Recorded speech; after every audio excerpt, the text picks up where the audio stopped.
Hello, everybody, and welcome to Tabletop Bob. My name is Bob. I'll be your dungeon master for tonight's episode of Vecna, Eve of Ruin. And we've got Randall, John, Joey, Dasha, and Dexter back for Chapter 6, Episode 3. But tonight, everybody, something happened. Something that I've had to reflect on and contemplate deeply. It was a busy day for us all. I had a track meet and my wife had some PTA thing. She was a book fair or whatever. So busy night. We're all running around. We got Chipotle for dinner. Love Chipotle. In fact, Joey knows. Remember when Chipotle first reached Westchester? We went that every was week. We went. I mean, really, like every week we went. Yeah. Yeah. It was like a religious thing for us. Yeah. Yeah. Extra Every guac, Sunday. everything, double steak. I mean, it was all there. It was everything you ever wanted, especially when it was first introduced. And tonight I had my whole burrito. I lost the appeal. So my question to you is, No. yep, 100%. I was like, I could never have this again and be fine. Wow. I mean, I'll still eat it. I'm not gonna. It's food, so I'm not.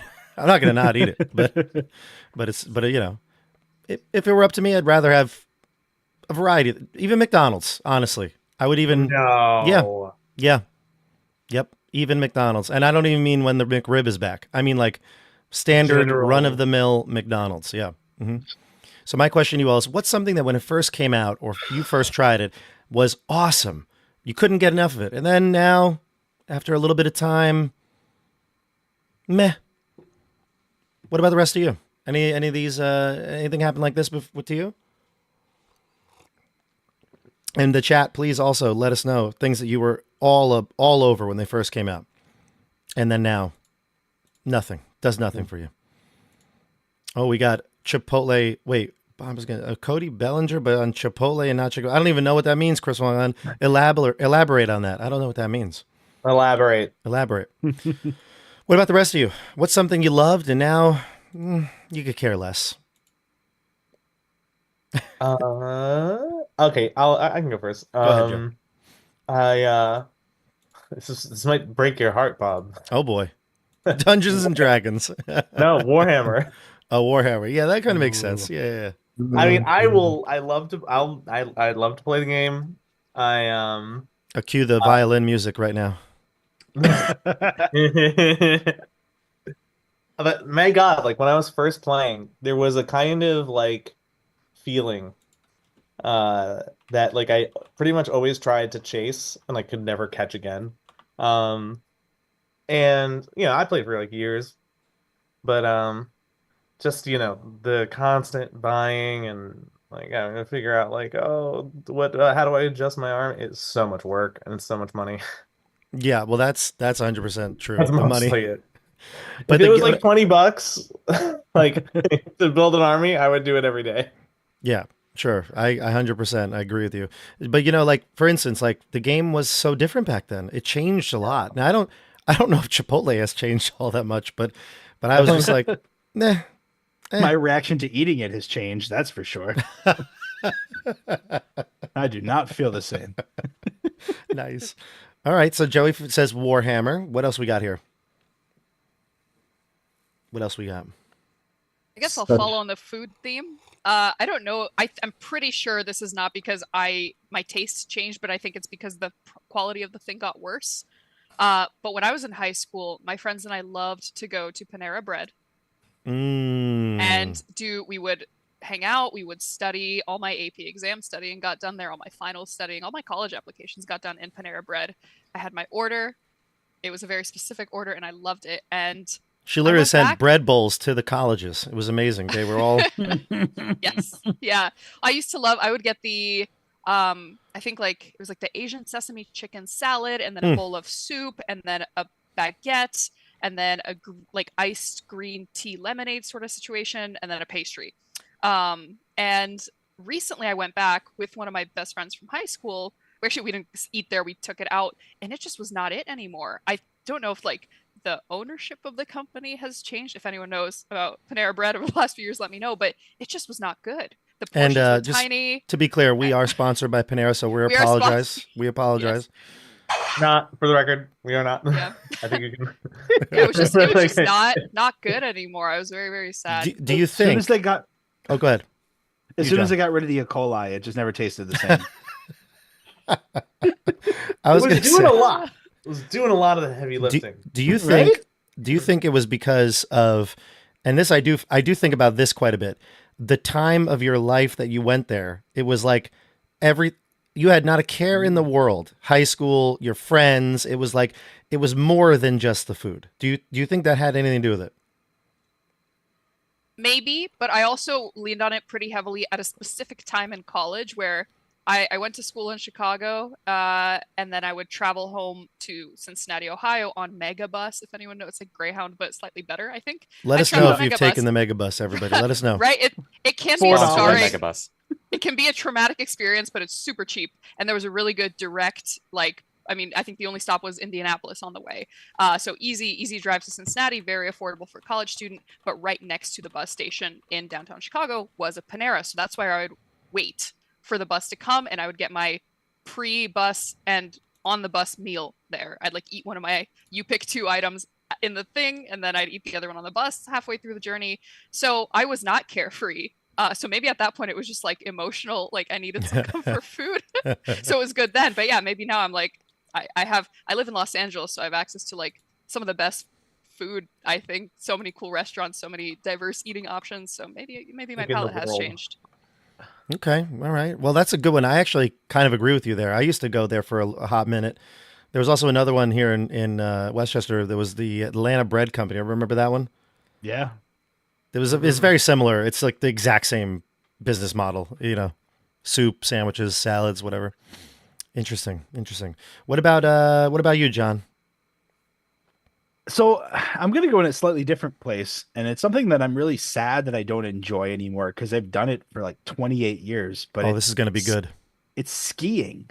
Whoa. Ooh, I have that's dark. No. I've been skiing for so long, and I love it so much, but I can't enjoy it anymore. I go out there and my feet are throbbing, and all I want to do is like get off my skis and get back inside and have a drink and like be by the fire. And like every time I go out skiing now, I'm like, all right, like one more run, right? It's been like 2 hours. I'm done. And I used to ski for like 8 hours and be out full day and get, so much vertical in, and I just can't. Maybe I need to lose, another 30 pounds to enjoy it, but I'm out there because I think I feel like I used to have so much fun. I'm still chasing that fun, but every time I'm out there, I'm like, why do I like this? Why do I like this? Why do I like this? It doesn't do it for me. Oh, like I've never gone skiing before, but like I feel like something like that where it's just like physical motion. Like like I don't like this. I don't like sliding down a hill. It's like that's sad. I don't care. I love cold. I'll sit outside. Those of you who work with me know I don't wear jackets. Cold doesn't bother me. It's the like everything around it. I'd rather be sitting around a fire outside than skiing. I think it's just called getting older. Like I feel like I have to come to terms with that too. Like I'm just like, oh, I don't want to go out. That's why I'm so curious what Dexter's is going to be, because like everything I was thinking about, I figured. I'm sitting here, I'm like, I don't know, I kind of still like that. Dexter's like, I don't know what you're talking about. I do everything I used to do when I was a kid. I feel great. Chris from All right. Long Island, no, I still drink so much coffee. Yeah, that's true. All right, Dexter, what do you got? We called you out here, Dexter. You did. You really did. I've been thinking and thinking Wow, it's true. and thinking. He's like, I'm- everything is great, and I see everything in Well, rose it's just color. like, well, for one, terrible memory. For two, You're a everything- baby. everything that I like, I like. Everything that I don't like, I just don't do. All right, so tell me something you don't like. Don't worry, you'll get there. Well, I mean, I guess,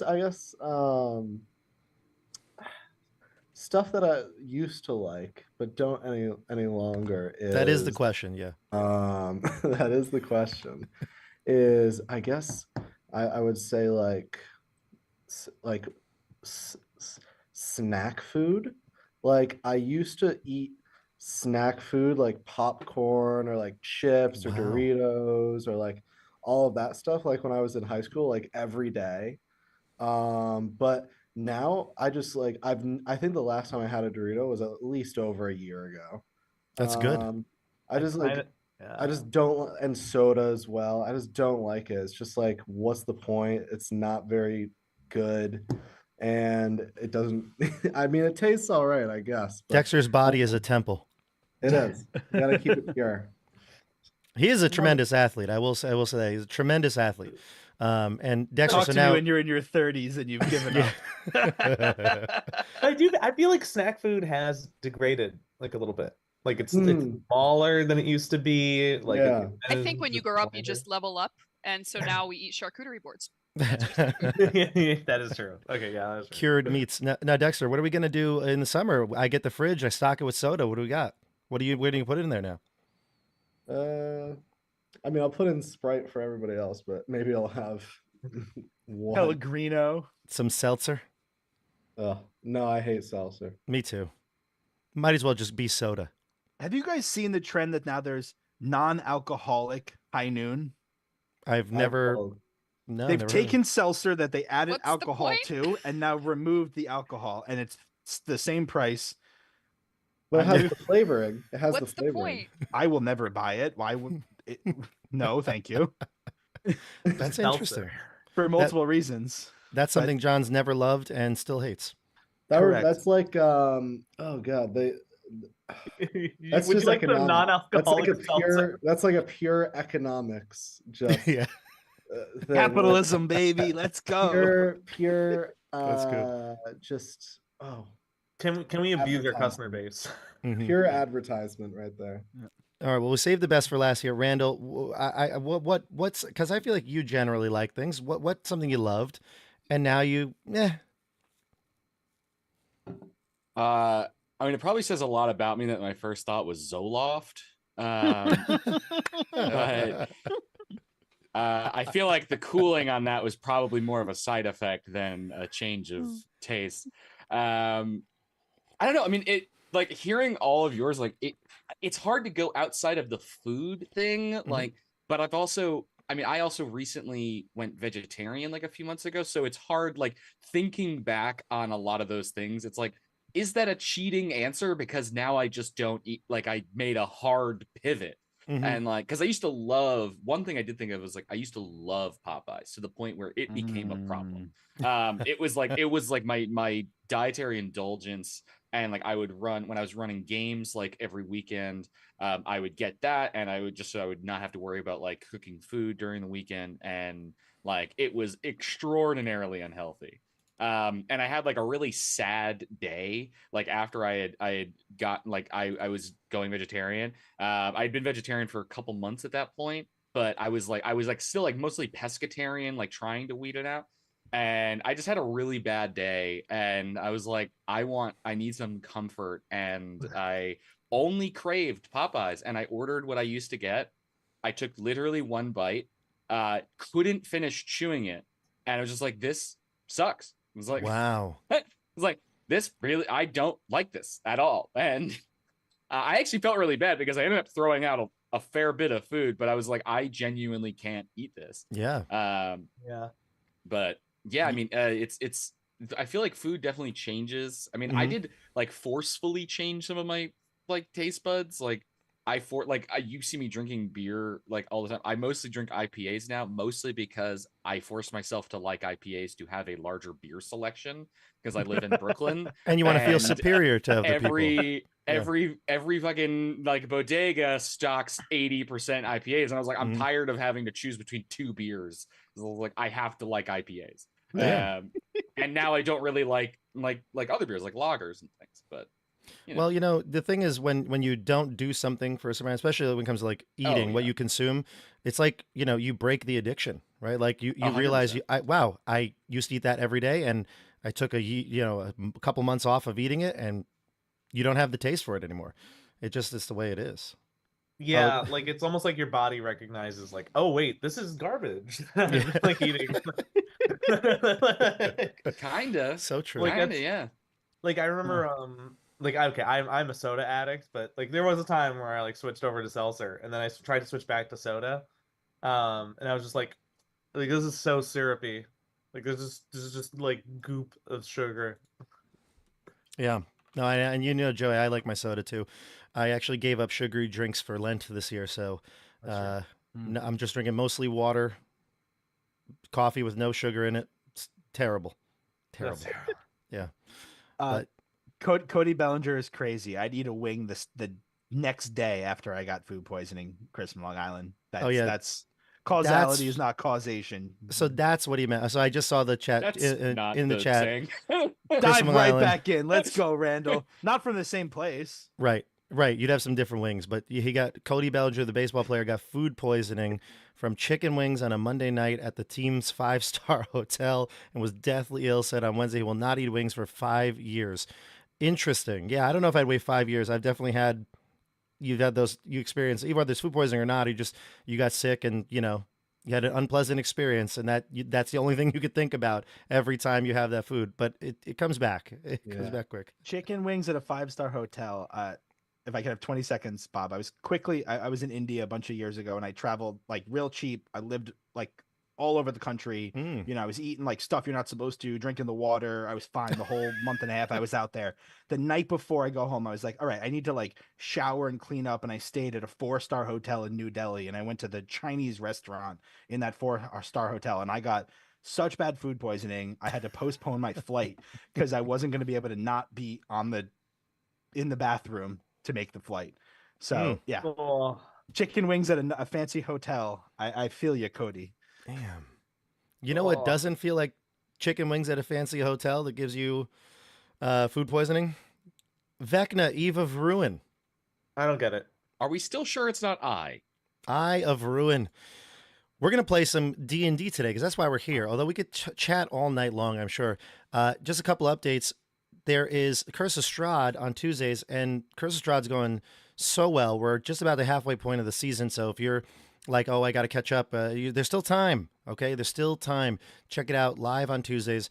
And then, of course, as the spring comes to a close, we still got a couple more months of spring. It feels like spring isn't even here yet for those of you who live in the Northeast. But when spring comes to a close, we are going to announce we've got a few different things going on in the summer. We'll be taking some breaks from games, like Strahd will go on its season 2 break to go. It's a end of season break, and then hopefully Vecna will keep going strong through the summer, and we can finish this thing up. But once that's done, there's going to be a lot of different things shifting around here on the channel. So stay tuned for all that. I usually do a mid-year announcement as well in a couple months, but more to come on that. But just stay tuned. If you'd like to figure out what's going on here on the channel, check the link for Discords, Facebooks, Instagrams, and all those social media stuff. What did you just say? All the social Is media. that a new cereal? I love cereals. Grams? Instant grams. Let's do it. All right, let's play some D&D. Music is coming. It's coming. Any day now. There we go.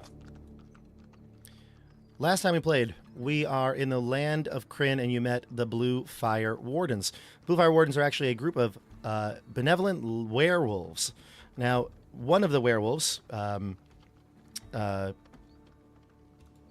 Riffle, found the party inside the Palon tree.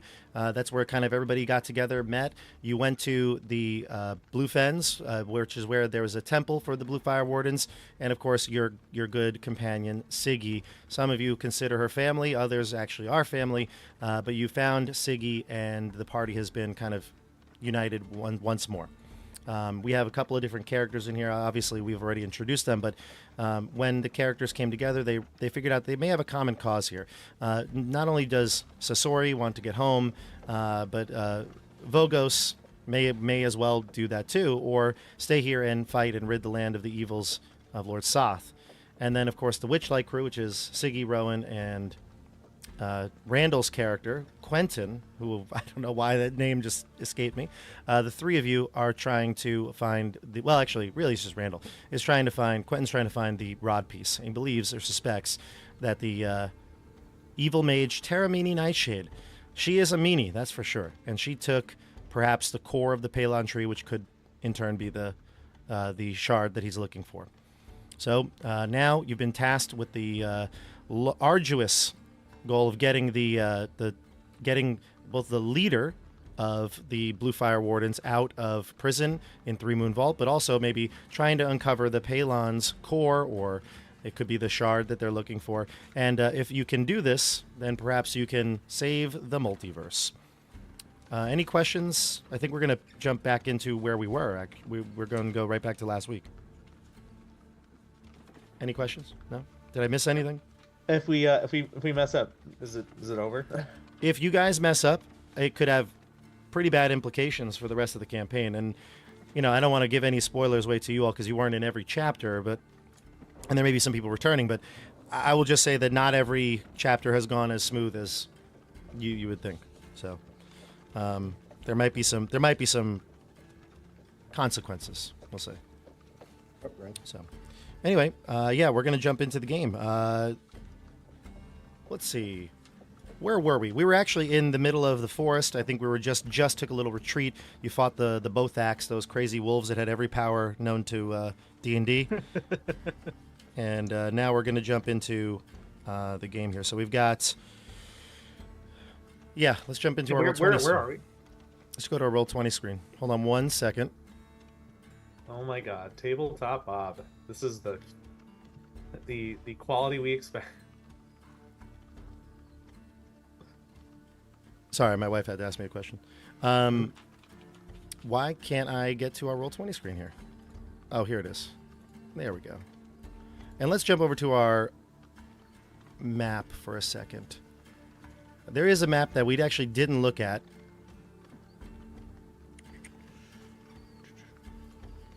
We hadn't taken a long rest, right? We had just like paused in our journey. Right. Or a short rest, rather. Right. Yeah, but you could take a long rest here. I believe it was nighttime, and we were just kind of taking a rest anyway. You were camping out in the woods, so. Okay. Okay, I'm going to move our tokens to an area here, and then I'm going to share our screen because I want you to be able to see the map, because there's a plan in place. Riffle has a plan. Let me bring this up.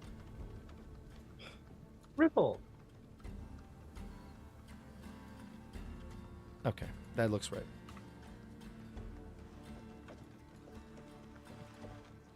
Wow, we really...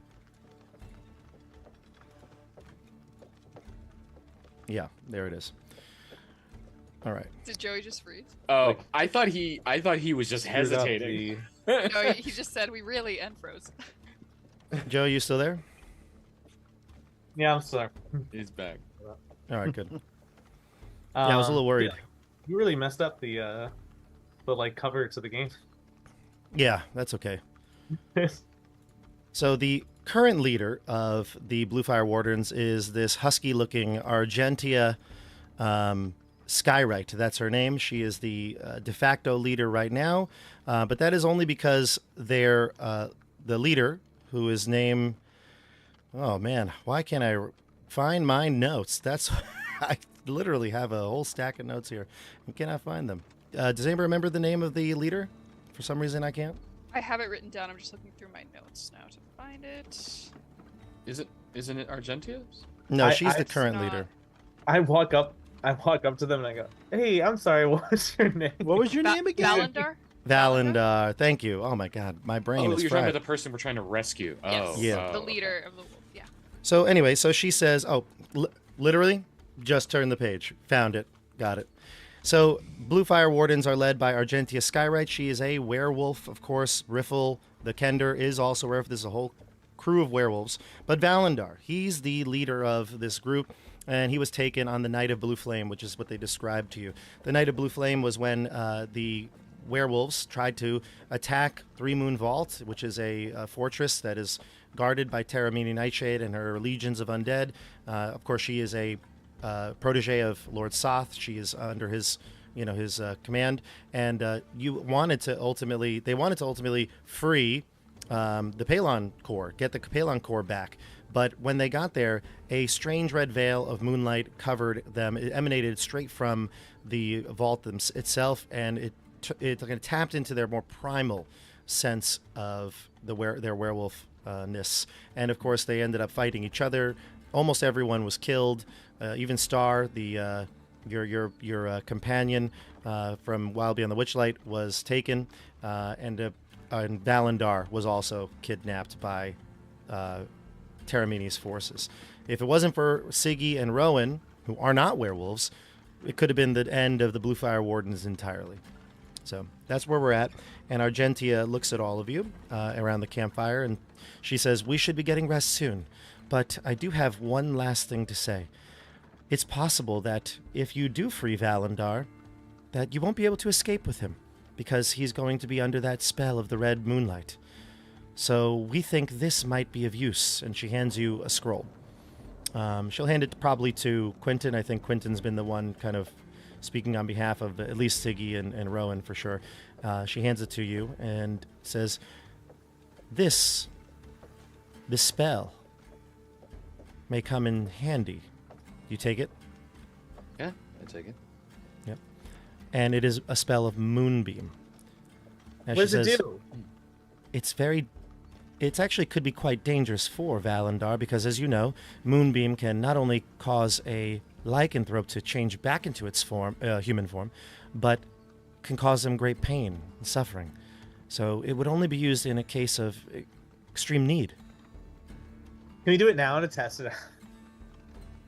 We only have one scroll, Rowan. Yes, I think we should hold on Just to read it again. Takes a long time to copy it down. No, Sorry, it doesn't know burns that. up the scroll when you. Well, when you that's use it. why. I don't know. It's magic. I didn't go to school for magic. I just sort of, talked my way into things. I am not an expert on lycanthropy. As you may have seen, I do have the capability of using magic to shapeshift either myself or someone else. Do you know if you were to be in an enraged state due to the curse and whatever this red energy is, if your form were to change through something like a polymorph, would that stop that? She says, to be honest, I'm not even quite sure that the moonbeam would work. It's all a shot in the dark. Understood. Mhm. Well, I don't know. I mean, I'm happy to use this. If someone else, I mean, Can I use it? I don't think so. I actually don't know. You've been away for a long time. I don't know if you've learned magic. I mean, how hard could it be? Read the thing, right? And It's a then bit. It's a bit. you like more point than it that. somewhere. Siggy, Yes.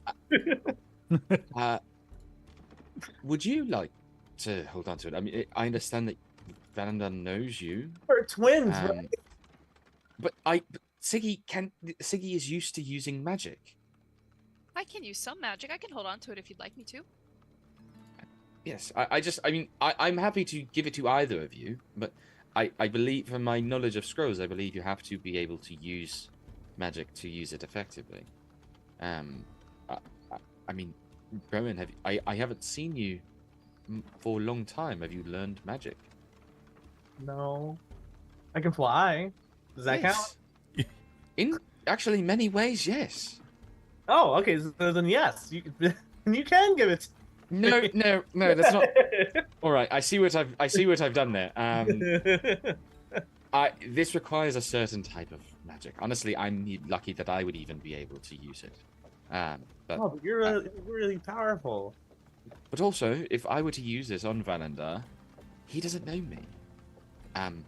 He may not take it as a friendly gesture, even if he is losing his mind. It may be received better if it's from the friendly face. I'll Riffle's take it. She'll take it from you. Riffle's gonna jump in here and he say, "Yeah, whatever you do, don't hurt Valandar. He's our friend." We don't, Yes, he's a good friend. We don't want to hurt him. we don't want to. This is only if he is being used against himself and us. Mohag says, "Well, couldn't we just, give him the old conk on the head and drag his body out of there?" That's mean. And he's powerful. He could probably beat you. Yes, also werewolves are known for being quite resistant to, conks. They've never seen Mohag the Great. And he lifts up his great axe in the air. Sorry, what's that great axe made of? Pure steel. All right. I'm sure that you'll do very well against a werewolf. Is there any silver? Silver. Yeah. And he's like, "No, I don't have any silver." Sasori, you have any silver? I have a silver weapon, yeah. Ooh, shiny. Can we see? I take it out and it's totally a regular dagger that I've just polished. I've just polished really well. It Wow, is the color silver. It's the color silver. Yes, it is silver, but I feel like Bob just freaked out for a second. It's like, when did I give him a silver weapon? Sasori looks over to Vogos and has like rope in his hand and says, "Is lichen ropey? Is that like a key word for me to tie up Rowan? Because he keeps saying stupid things. Should I do it? Should I do it?" And He doesn't mean any harm. He's always like that. only Vogos, unless you have special hearing. Oh, I thought you were saying. Never mind. No, I wouldn't talk to his twin. I don't know if maybe fairies do have special hearing. Can I tie your sibling up? Yeah. years. No. I'm also an elf, or I am an elf, so I have ears too. Yeah, well, we have wings. And All right, this isn't a wing and ear off. All right. Thinking we'll fly up to Argentia and ask. But they said they like rope. I don't understand. If they don't like rope, then why don't they want to be tied up? Oh, you're so silly, Sasori. Argentia, is there anything else we should know? It was really scary when the thing happened with the blue fire and everything. Is there anything else that you think can help us? There's not much we know ourselves, but I have consulted the gods, and they seem, or at least I feel I have been spoken to, that we must rescue Valandar. And Riffle has a great plan to get in. Riffle, and she'll look over to him, and he'll bring over this map that's about the same size as him. I He'll fly roll up it to out. Riffle and I pick him up by his armpits and I bring him to the. Yeah, you lift him up so he can get a better vantage on whatever large stump that he's relaying out this map on. And I he's started comparing to a baby to everybody. I'm like, look at the map, everybody. Look at it. He's holding it. "Yeah, thanks, Rowan. Look at this. See this? This is a dried old up river here." And he points down the middle of the map. And the map is the one I'm displaying. Actually, on Roll20 right here. He's like, "It's an old dried up river." Yeah.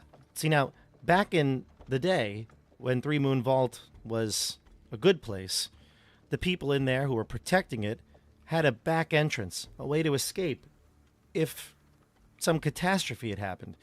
And it's right on this way. If you follow the river, it'll go around to the back of the vault. And I think if we can get in through the back door, then they won't be suspecting us. But we can't go. Because if Why they not? turn on that red light, then we're gonna become real scary, and you don't want that. All right, so then we'll go. But we'll wait Yes, for you you. can wait for us, and we can take care of it. Wait for us Yes. here. Do you know what actually created the light? Was it the mage herself? Was it a device? Was it an object that she All was we wielding? know is that red light began emanating directly from the vault. From the vault. All right. Do you know I'd- who was in the vault at the time? I would assume Taramini herself, but I Okay. could be wrong. Perhaps this is some sort of device that she has created, a safety protocol. If we are able to neutralize that threat, will you be close enough that if I were to send you a telepathic message, that you would be able to come in and help. Without a doubt. We'll be at the rendezvous good. point, just outside of half a mile or so. Vogos and Sasori and Mohag, in the lands where you come from, have you ever encountered anything like this light? Something that makes people possessed or act in a way they normally don't? Maybe this is something from another realm. Oh, that kind of sounds a little bit like the... Turns to Mohag and says, what was that thing called? The rock thing? It was shiny and glowy. Oh, the crystal.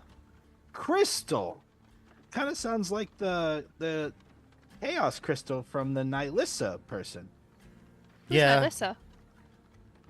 Nihilissa? He goes, I don't know.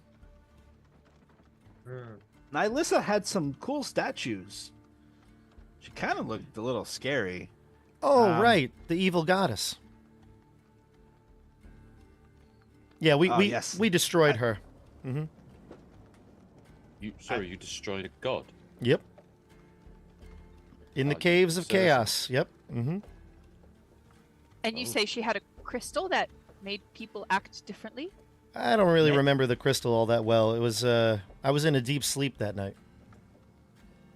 Oh, so you slept through the... So did you dream that you killed a god, or did you hear about it after? Oh no, that was like a long time before we fought the goddess. Oh, I see. Sasori, so you fought the goddess then? You killed the goddess? Actually, I think I did the final death blow on the goddess, but there's some timey-wimey stuff in the middle. He's like, actually, I don't think Sasori was there at all. Sasori was not. No, I was Karg, but I came back at the end, right? So like, We I saved don't know. Sasori. The goddess had done something hideous to him, I'm sure.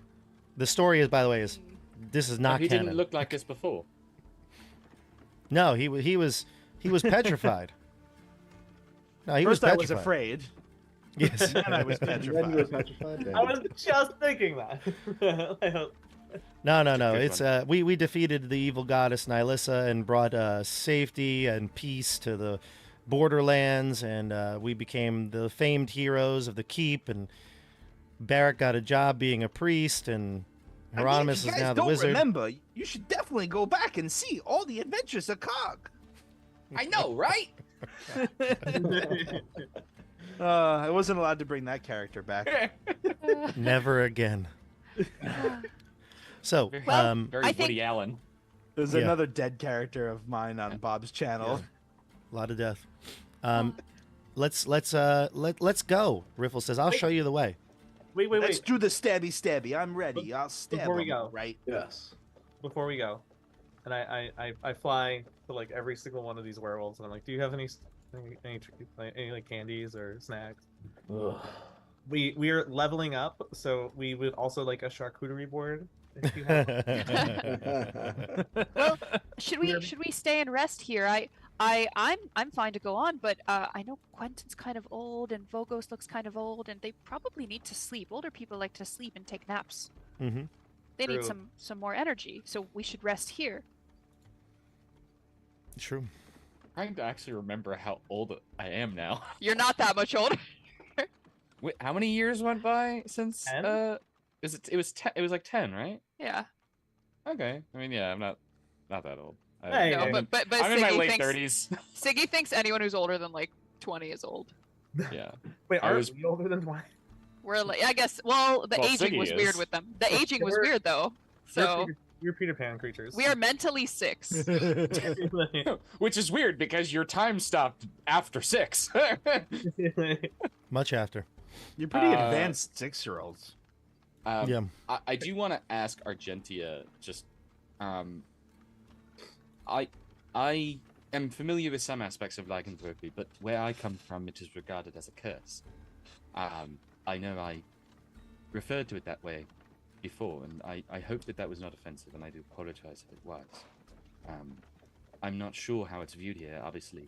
This is not something that you seem to reject. It seems like a part of your identity, and you wear it well. It can be a blessing and a curse. I think most of us, and she looks to her group of 6 werewolves here, when we first discovered what we were, some of us actually were this way by birth. Others transformed by the bite of another. When we first discovered that this power was within us, this primal sort of savagery, we had to learn to tame it. And those that are of steel mind and strong fortitude can withstand the beast inside. If you can't, well, then you use your power for evil. And I ask this because I do have the ability to remove curses from people. But I don't know exactly how that would work with what and who Valendar is. If you're born with this type of lycanthropy, then I don't know if it would function like a curse. And also, I don't want to do something that may be irreversible and maybe something that he very much does not want to have happen to him. He's very proud of his heritage. He would not want that. But if it means keeping him alive, then as a last resort, perhaps. Very well. I mean, if he cured him, could then you bite him again? And It's complicated, she says. It's very complicated. And, best that we don't try. I don't want to create. I will not use that as a first resort. That will be a last resort. Very well. I don't know how much time we have. I mean, if we can afford resting, then I'd happily rest. I've used a fair bit of magic. If we are in the need of making haste, then we can crack on. I want to go to sleep.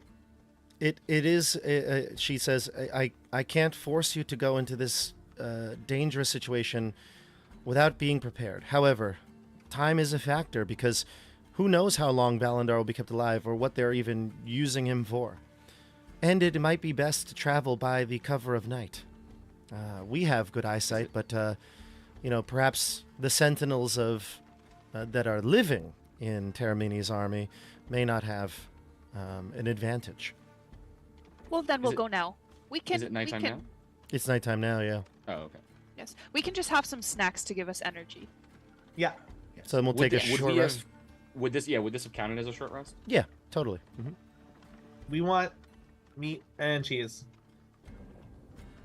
Unfortunately, we're out of all of our rations. We need to go foraging. Perhaps we'll have the rest of the werewolves do that. And in the meantime, if you have any food to share, it would be appreciated. We're asking you for snack. I have rations. I was fully stocked. I'll take out my Rations. 6 dried biscuits that I have or whatever. Oh. Lambus spread. Can I look around our local area, like where we are, and see if I can forage for anything? I Yeah, you also can. want to help. You can, but if time is a factor, then you don't want to spend an hour or so foraging. True. So True. yeah. True. Not do it for now. Better It's sit down two and of us. It could wait be for like them. half an hour. it could be. You could take a half an hour to rest, get your things together, and go. Yeah, it's fine. What'd You don't say, need to roll. Dexter? You can. You're capable. You're 10th level for crying out loud. You can find some food. What is it? Investigation? It would be survival, but you don't even need to. You can find food. What do we find? You tell me. What do you think you'd find? I want berries and nuts and The weirdest berries and nuts. Siggy has a history of foraging and finding weird shit in the Feywild. just You stuff find that's some boysenberries. That's not I'll weird. take it. I honestly, I don't even know what a boysenberry is. I'll be honest with you. I have no idea what it is. I'm Hey, going to ask Fat GPT. They grow around us. I have. You could say they're around us. I couldn't point a boysenberry out to you. I have a boysenberry beer I can give you if you'd like. I still don't think I know what the fruit looks like. They're just like blackberries. Yeah. Yeah, I think Oh, they're that's like the it. ones that Trees. we called blackberries growing up that we'd go out and pick with our grandparents, like in the woods, like on all the vines. You went out and picked blackberries in the woods with your grandparents? Oh yeah. Yeah, you didn't do that? No, my grandparents. No, my They grow in the grandparents were not Northeast. that. Like we Oh, my kind of poor Southern Italian grandparents, we foraged. I got ramp culture. I mean, never ate mushrooms, but we We're eating dandelion greens. Joey, and, Grandma yeah. and you never went out, picked boysenberries. We had a blackberry tree, in the house in Rye. No. Yeah. Oh, blackberries, not Yeah, boysenberries. blackberries. I don't know if Okay. they're boysenberries. But... I think they would have been boysenberries. I think don't blackberries grow on bushes? They're growing in bushes. And Boysenberries- trees and high boysenberries are on grass. trees. We're learning There's a a- lot. Okay, look, this is like 20 years ago. Do you guys Joey, know? what- Do you know Orchard Beach? You remember Orchard Beach by Rye Playland? Yeah. If you ever went there was a giant boysenberry tree that you would go Yeah. and there's a rock you'd Joey's climb old on. house was right by there, literally. Yeah, and we would Yeah. literally go with blankets and like fill up, like it was ridiculous. But Were that's you also, stealing it from Joey's boysenberry tree? Were you going to his Yes. house? It's possible. Joey was probably a paisan and we didn't even know. You're just like outside my apartment. Like, Joey's outside your Mom! John was and my grandma and your grandma were like totally playing oh god, what they Bridge. used to go going up to the casino. No, something more Italian. Pinnacle casino. together or whatever. the casino He's for a sure. man and his grandmother in our tree. That bully is here again. He keeps bullying me during camp. Those Harrison kids don't like us. Sorry, this is very local humor. This is. All any audience members outside of Westchester do not get any of the jokes. Harrison? What? Well, yeah. So I We get yeah, I guess mushrooms, you could berries, find some and- boysenberries or blackberries or whatever it is, and Excellent. I want We'll to eat them. roll a dice and eat a mushroom, and then you tell me. roll a While While you dice. do that, Why Siggy don't you will just eat pass the out. mushroom? Siggy will pass out some boysenberries to each member of the party. She'll be like, and for Vogos, and for Quentin, and Okay, for good. Sasori, and for Mohag, and for Rowan, and for Siggy. Yes, we had enough. Good. Sasori steals Mohags or attempts to. Sleight of Yeah. hand check. All right, Joey. What'd you I rolled a 2 of a d20. 19. a 2 on a d20. You see vivid hallucinations for 10 minutes. Give me a, a wisdom saving throw. Hey, you gotta try the. Jesus. Bob, are you regretting putting this group of people specifically together for this?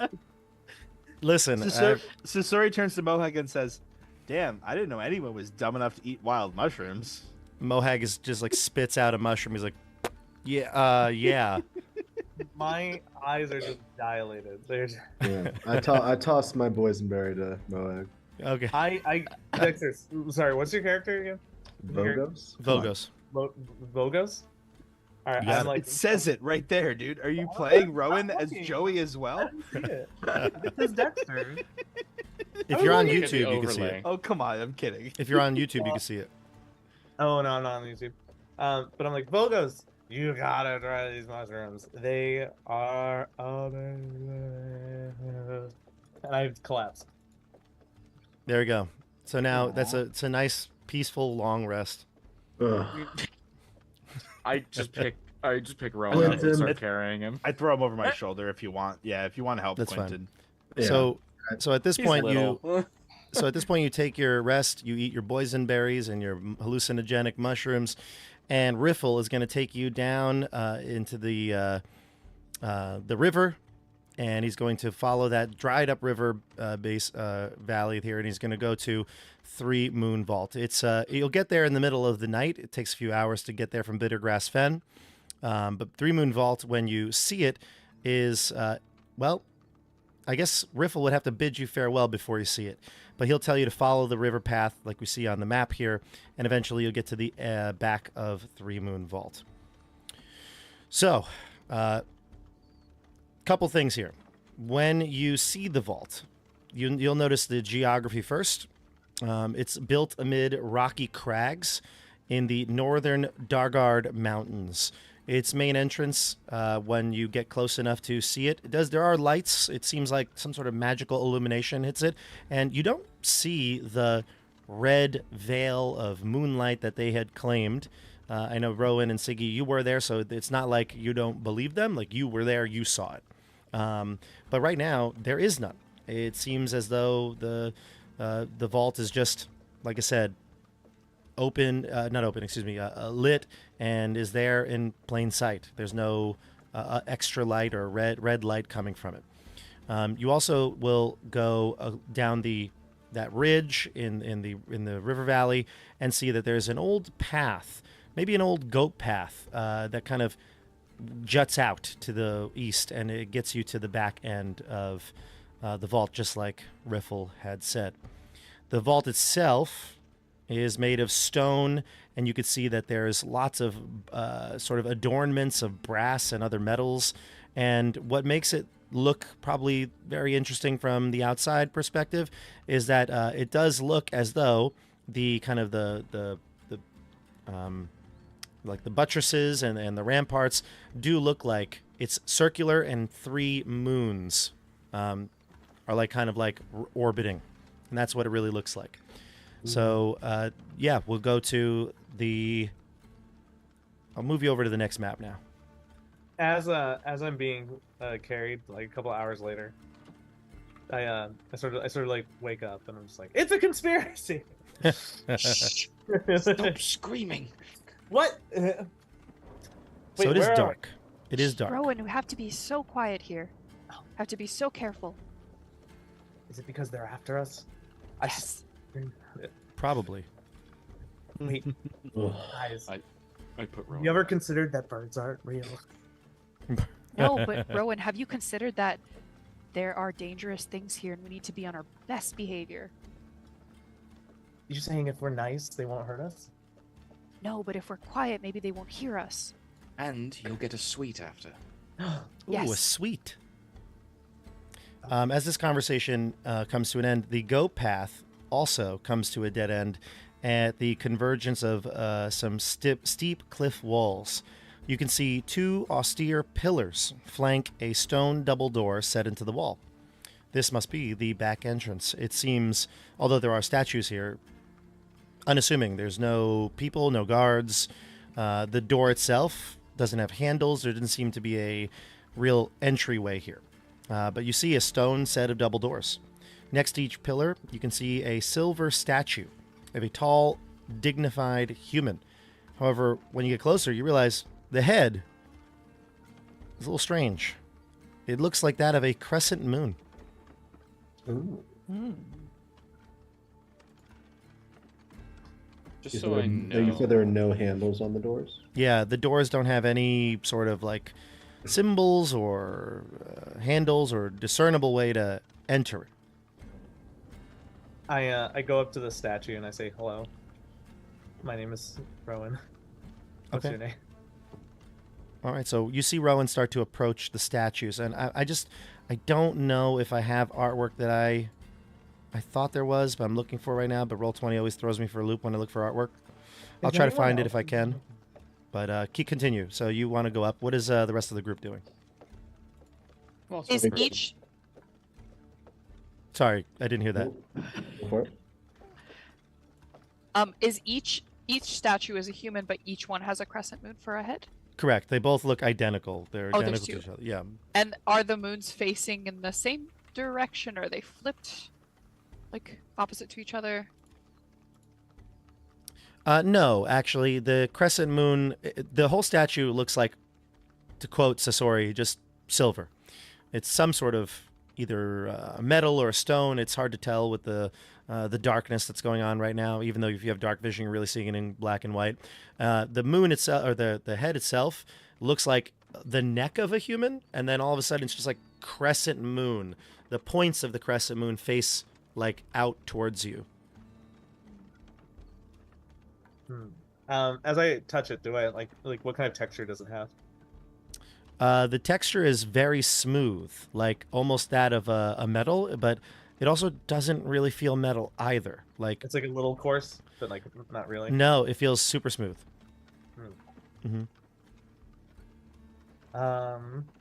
Is there anything that my psychedelic hallucinations show me?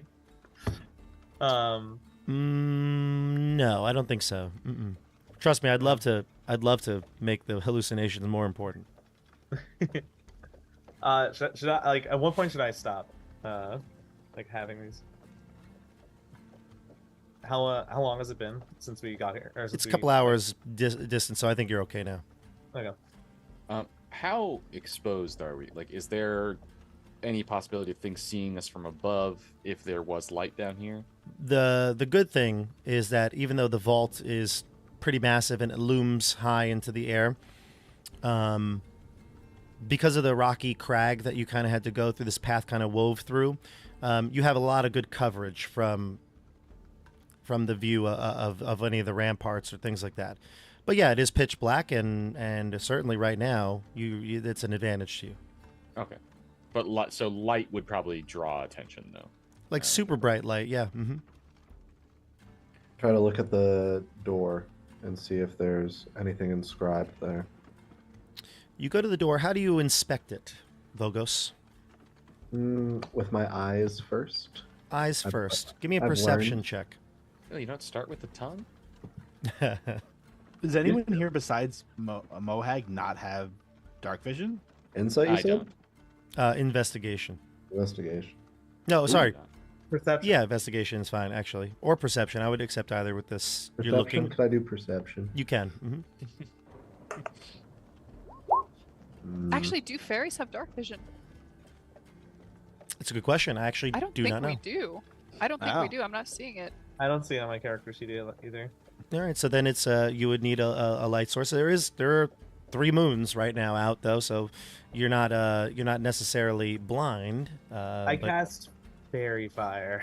No, I was gonna say, Story brings out the rope that he's been liking a lot, and he gives everyone an opportunity to hold on to it. If you'd like, I can see friends. Mohag always has to stay behind me because he's blind as a bat. Join us. Mohag also offers the rope, but yeah. Yeah, I'll kind of wrap it around my forearm. Do I perceive anything on the door? Yeah, Vogos, you don't see anything, but again, you're looking, and there's no discernible handles, no discernible writing or anything like that. It looks smooth stone, maybe even similar to that of the statues. I'm going to just message Vogos since Vogos is strong. It may genuinely just be a door that needs to be pushed.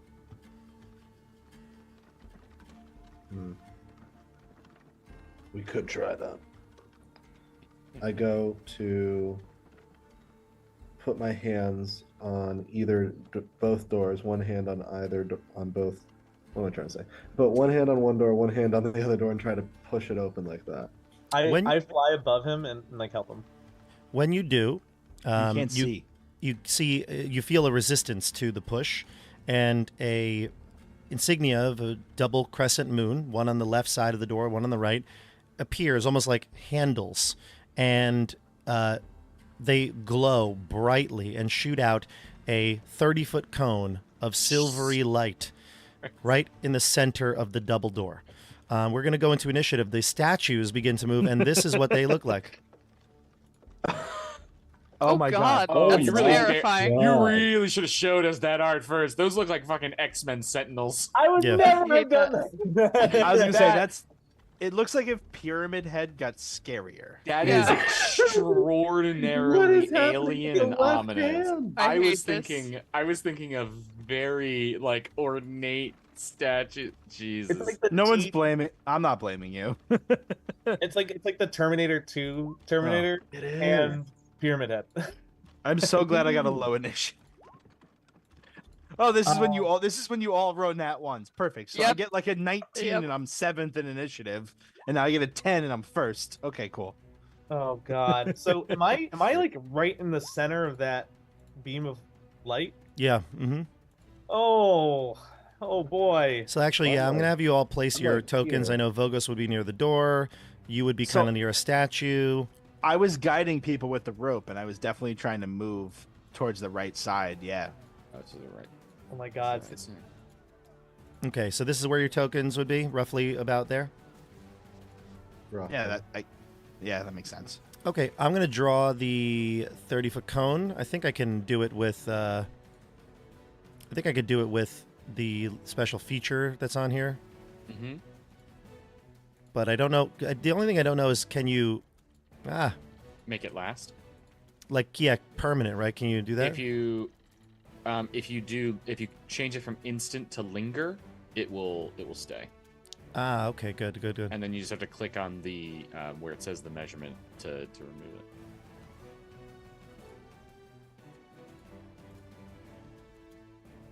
Linger. Yeah, I see it. Cool. You have to let it linger. Sorry. Someone had to. Do you have to? Do you have to? Oh man. Or did you have to? That would have been funnier. I messed that up. Okay. So now we're good. Do you see the thing or no? No, you don't see it, do you? I do. See it. Why don't I see it on the Maybe it takes a second for the Roll20 screen? No. Oh, now went away. Yeah. Okay, we'll try to do it better here in a second, but I could try to draw it. No. For right now, we'll just yeah. Actually, if you could trace it, I'll do it again. You could trace it, John. That'd be good. Yep. Okay. Yeah, there we go. Can you trace that? Okay. While John is tracing that, let me see what you got for initiatives here. Let's see who got high rolls. That was terrible. I don't have a mouse. I realize it shouldn't be me. I don't have a mouse. Hold on, I don't have a mouse. It's but, somehow worse. Hold on. I don't have a mouse, and I'm You pretty can sure. do the point and to you can connect the well, dots. that would have been intelligence. Let's see, John. Did you get I'm playing Sasori. John, what'd you get here? 10. 10. 10 for Sasori. I see Rowan at 12. Dasha a 6 for Siggy. Dexter 21. Oh yeah. Vogos. Well, that wasn't better. Whoever just tried that. And it's getting worse. Quentin an 8. Definitely 8. worse. What are you people? Thanks for making fun of me, and you suck just as much as I suck. Hey, Mohag. mine are much closer. Like my red line is pretty straight. Okay, then who's blue? So 'Cause many drawings. I'm blue. It took me a second to figure out how to use it, but I think I got it right in the end. Minus that line that's on the left. Minus Yours is this. like vector. I can't wait for this to go away. So forever. let's all just delete everything how do you except for delete this? Dasha. Okay. How do you did delete that this? one get so? You just select it and then delete. I don't know. It looks pretty obvious what it's supposed to look like on Totally obvious. the main screen. Totally. I'm just going to delete almost all of them. Yeah. Totally mine. Mine's That's I think good. That's for the best. That's good. All right, let's begin. We start with Vogos. You get the jump as this, maybe because you were the one at the door even. You were on a high alert, and you turn and you see those guardians beginning to move. What do you do? Well, as soon as I see them turning, I spin and just land my axe straight in to I don't know how to click, but like this one on my my right. Oh, let me actually put their tokens out because I think the tokens are on the GM level. But do that so you can see where they are. Okay. It'd be great if they were like just saying in Celestial, "Oh, let me get that for you." And We're the doormen. Start attacking them. Right. It's too late. All right, so you see them now, right? So unsettling. Yeah. The moon head is what freaks Yeah. me out most, and like just the one long arm. It's funny because they are blocking me from seeing them. Oh yeah, the pillars. Yeah, Yeah. The statue things. Yeah, We're you'll just- see them in a second. Move your token if you'd like. I will move it. So I'm gonna hit. Yeah, I'm hitting this one that I'm close. That I'm close to. The only problem, Dexter, and I will say, I hate to interrupt. I just told you to go, but you just started your turn within the silvery moonlight. So give me a Constitution saving throw. Okay. Never mind. I'll give you a Constitution saving. 21. 21. Nice. So you take half of 21. So you take 10 radiant damage. Excellent. Oh, Just what I wanted. Okay. Now you can continue your move. Oh, I just burn through the radiant damage. Just push through it, and 14 was my to hit roll on this one. Against the Guardian? Yes. Okay, you attack the Guardian and your swing goes wide. I come back around with a second swing. Second attack, here we go. 22. That'll connect.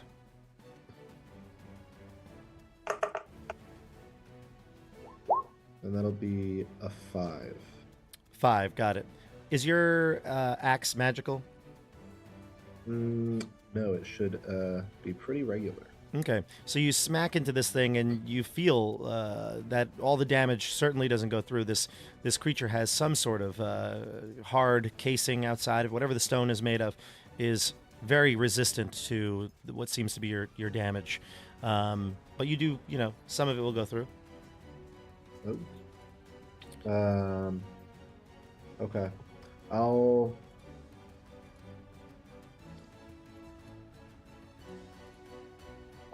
move around after that to get over on this side of it. Can I do that? Yeah, you can move. Sweet. Because I want to get out of the light. Go for it. All right. I think that'll be it for me. Okay. Now we go to, let's see, who's next in the order? It'll be Rowan. Still a second in the order with a 12. Okay. Actually, I'll say, watch out for the light. Rowan, you are in the light as well. You need to give me a con What save. light? Can I The use silvery light from the door. can I use a dexterity save? No, you cannot. Con. Dexterity save from light. That really fast, guys. Almost as ridiculous as a con save from acid.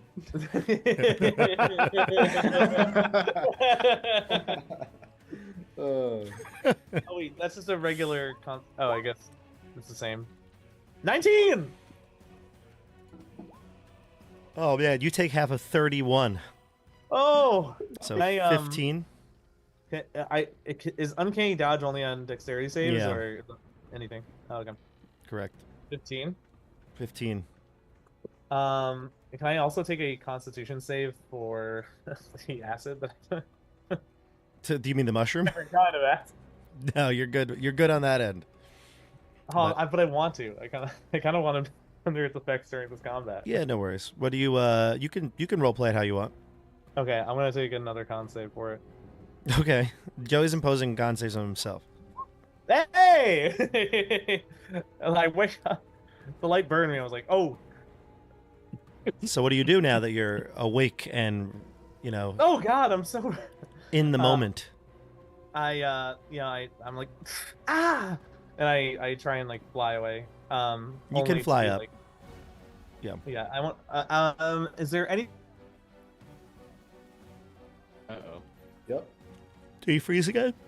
He Yep. did. Okay. That's a great freeze face. Yeah, I Great can hide freeze. behind Somebody that. clip that. Yeah. Oh, sorry. Did I? You froze. Yep. Yep. The last thing we heard is there anything I can hide behind? Okay. Yes. Yeah. There's No, it's what. there's really nothing to hide behind per se. You're kind of in like a ravine, a little valley here, but I mean, you can definitely fly higher than these guardians would be able to reach you. Yeah, I do that, and I shoot a short bow. Okay, go for it.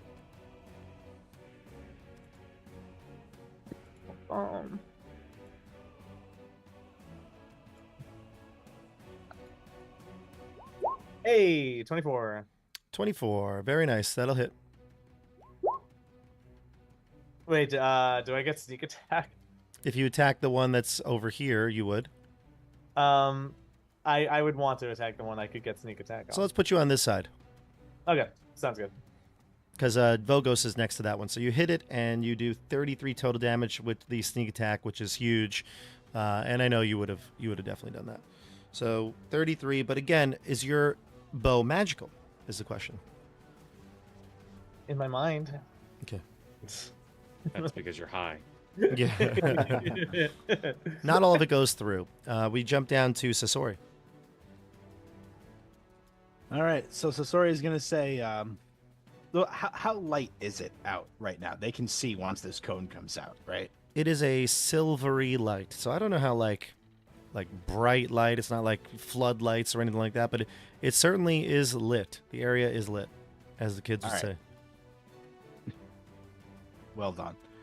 So I'm going to say drop the rope, and I'm going to move one step to the right and then several steps forward, avoiding the light, but heading up to attack. And I'm going to say, I'm ready for the stabby. Go for it. And I'm going to attack. First with my... Are you using the dagger? Yeah, because that's magical. Yes, so is the longsword, but I like to lead with the dagger. Well, that's not going to work very well. A 9? No. Oh, I'm going to miss all that wonderful sneak attack damage. All right, longsword.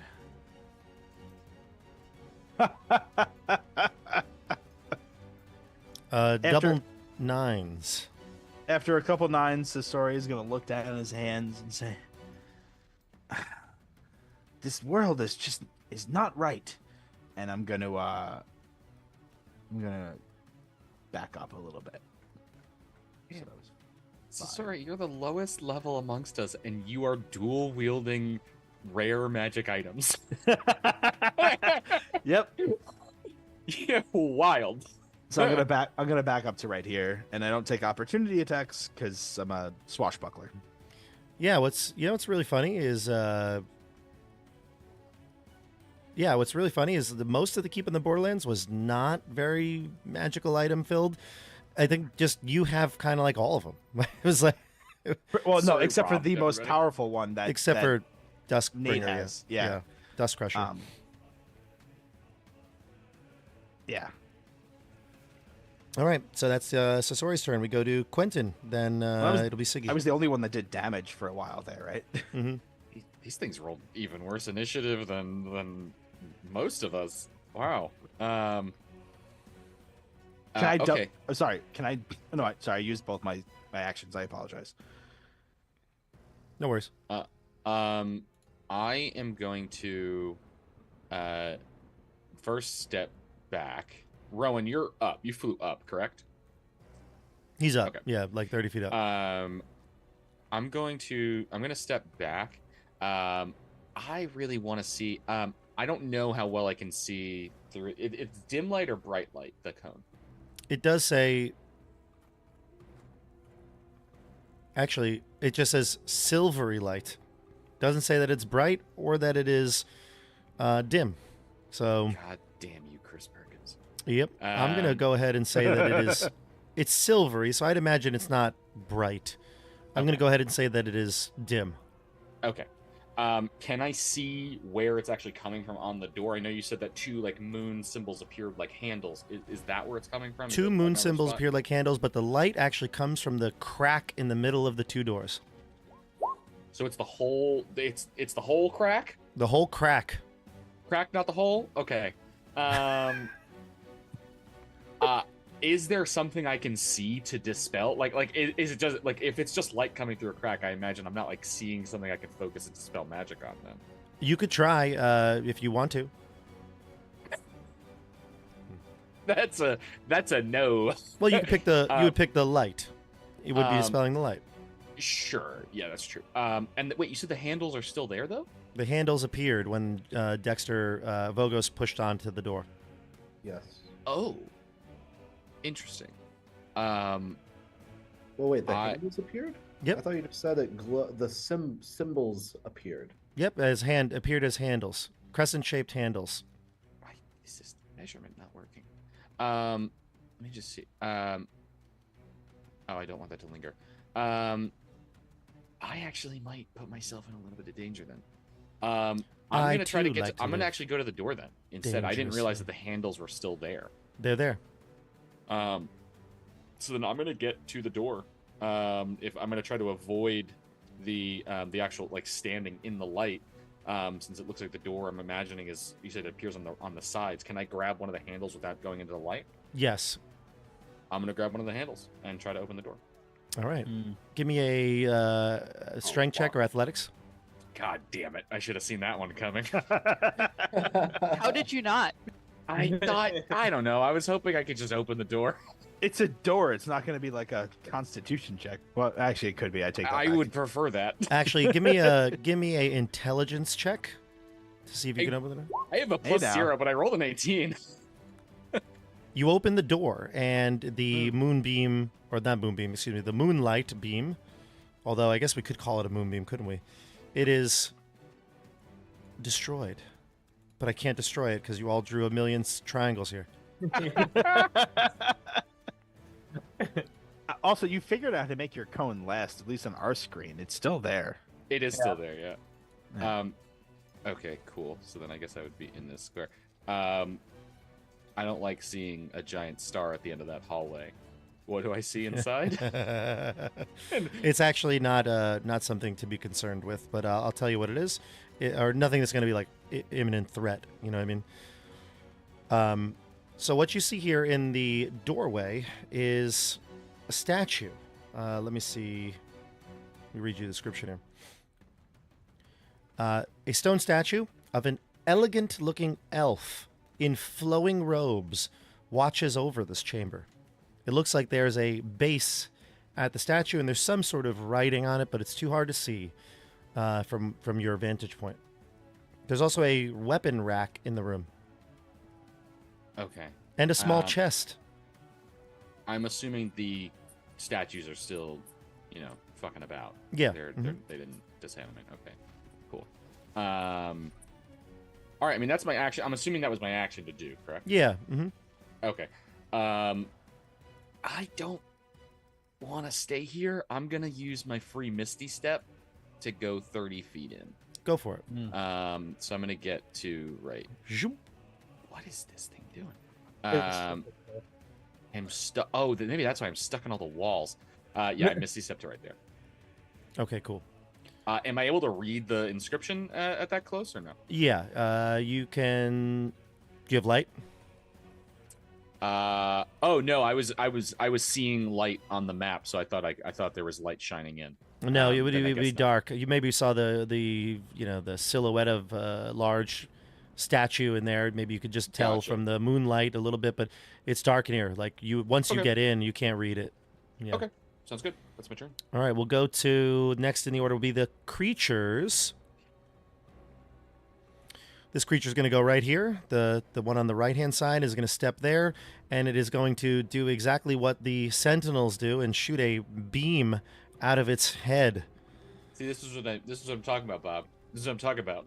A magical blast of moonlight emanates from it in a line that is 60 feet long and 5 feet wide.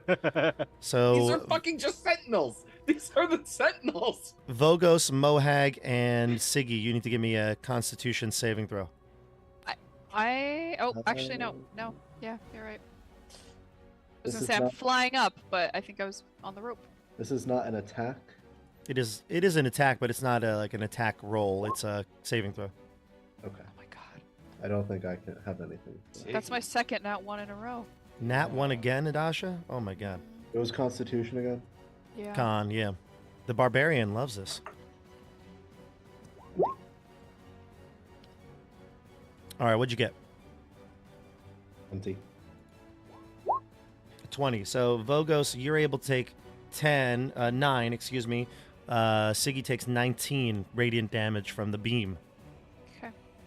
The other one is going to rush over to Vogos and pound on you with, it's not going to use its beam, it's going to use its slam attacks with its elongated limbs.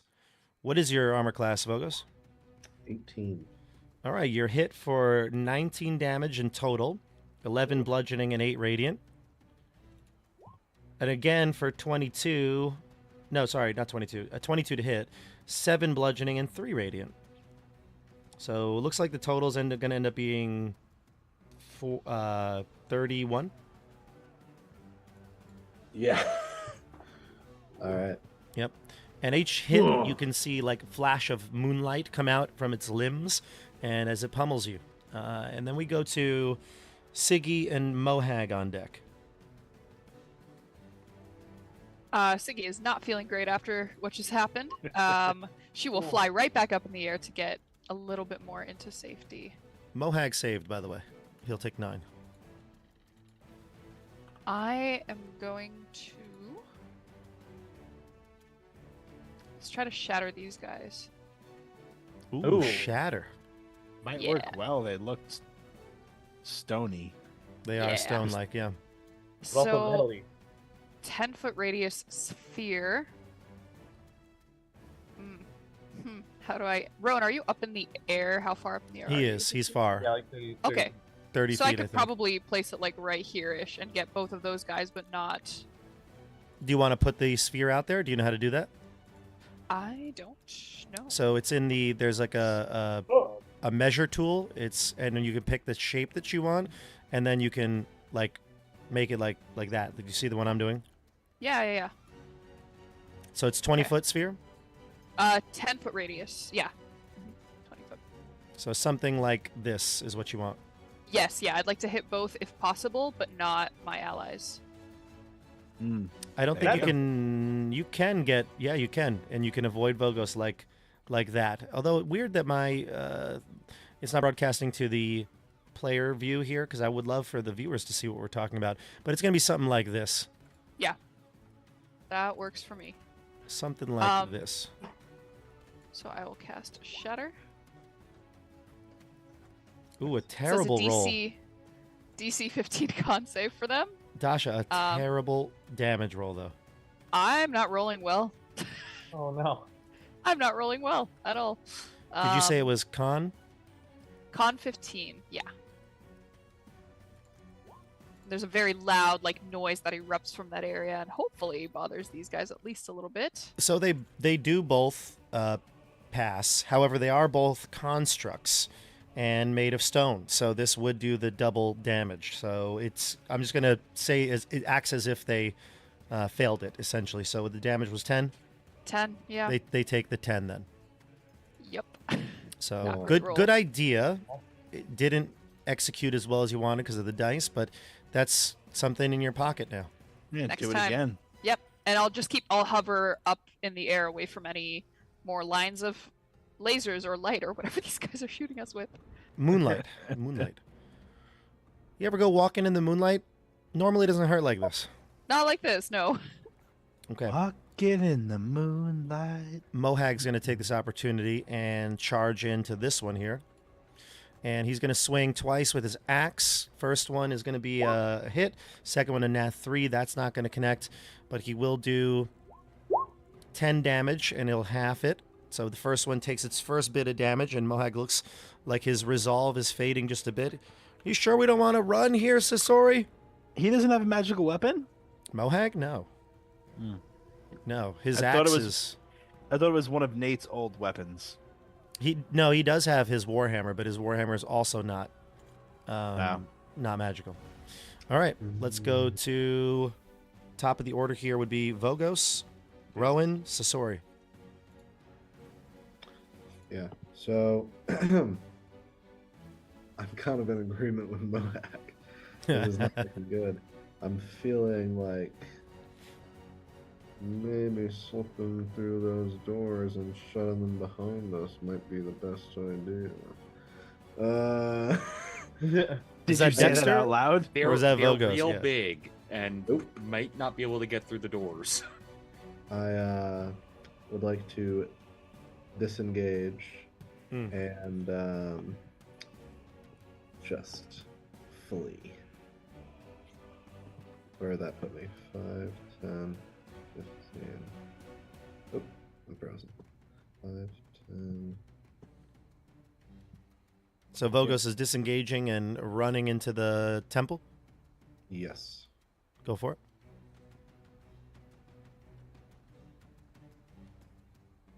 Okay. And then I'm gonna duck behind this corner in case they try and shoot. Okay. We'll go lasers. to Rowan. And I, tell them, follow after. Shut the doors. You hear that, Rowan? How do you listen? It's a pretty chaotic scene. I'm pissed off that one of them shot like a beam with moonlight at my sister. So I'm like, don't hurt my sister, and I cast reduce on one of them. It has to take a con save 15. I'm gonna target the one we didn't hit. Okay, So I guess this one. sure. What are you attacking with? Reduce. Reduce. So you're allowing it to come through the door. Perfect. I love it. No, I'm kidding. So you cast reduce on it, Joey, and the magic immediately fails. This has an immutable form. Oh my gosh. All right, now I'm more afraid. I'm like, uh-oh. Sasori doesn't know anything. I guess I'm like, Ziggy, Sasori, follow me. And I dash. Okay. So you have to go. Unfortunately, though, you have to go down 30 feet as well. So you can go diagonally, but eventually you probably won't be able to get all the way in there because if you're here and you have to get into the door, I'd say you can get into the door at the 10 feet mark and then 10 feet in. 2, 3. I would say that's as far as you can go with a 30-foot movement. 10 feet Okay. into the door. Okay. Even with a dash. Oh, are you moving and dashing? Yeah. That's different. Yes, you could then go 30 more feet.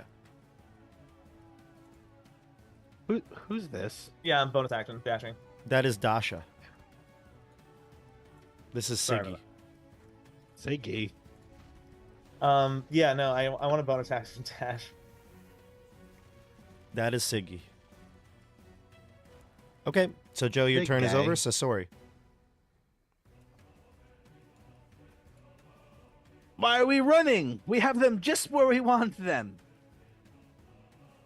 And I'm going to attack the same creature in front of me. There is no sneak attack though, right? Oh no, you are. You do get sneak attack. I basically, it's almost impossible for me not Yeah. to get sneak attack with this character. Yeah. Swashbucklers are the best. It is impossible when I roll like that. An 11 will not cut it. After, my third attack just doesn't miss, I say, I don't think these creatures are real. And I'm gonna run away. That's true. You should leave. You should run away from them. So you disengage and you move. Yep, I'm gonna brave Sir Robin this, and brave Sir Robin bravely runs away. And I don't need to disengage because I just attacked it. It's not gonna get a oppo attack on me. Mhm. So it's 5, 10, 15, 20, 25. I guess I'm gonna stay by the door. What I'd like to do, maybe with my bonus action that I didn't use there, was take the rope that I've been liking so much and tie it around one of the handles. Are they ethereal? Are they like real? Those crescent moon handles? They look real, yeah. But I don't think you have the time to tie it. You can definitely grab the rope and pull it with you, but you can feel Loop the it, handle. I guess is what I want. Like Just like a little whoop. like a lasso, like Rest it on Loop. it, yeah. so I can then pull it on a further turn. Yeah, tying the knot would definitely be the action. That would be like the use of the rope. Yeah, I don't want to do any of that. I'm holding the rope with two hands, and I put like the middle part around it, and I keep running, sliding the rope down my hands. Like loop it through. Am I being too? Aside from just picking it up and taking it with you, you couldn't like do something with the rope because you used your action already. Correct. All I want to do is put it around the handle and have it sit there for a while. I would say that you have the handle. You can like rest the rope with your hand, just as if you were to open a door that's interact with an object. You can have the rope rested right there. Yeah, with the intent of pulling it in the future.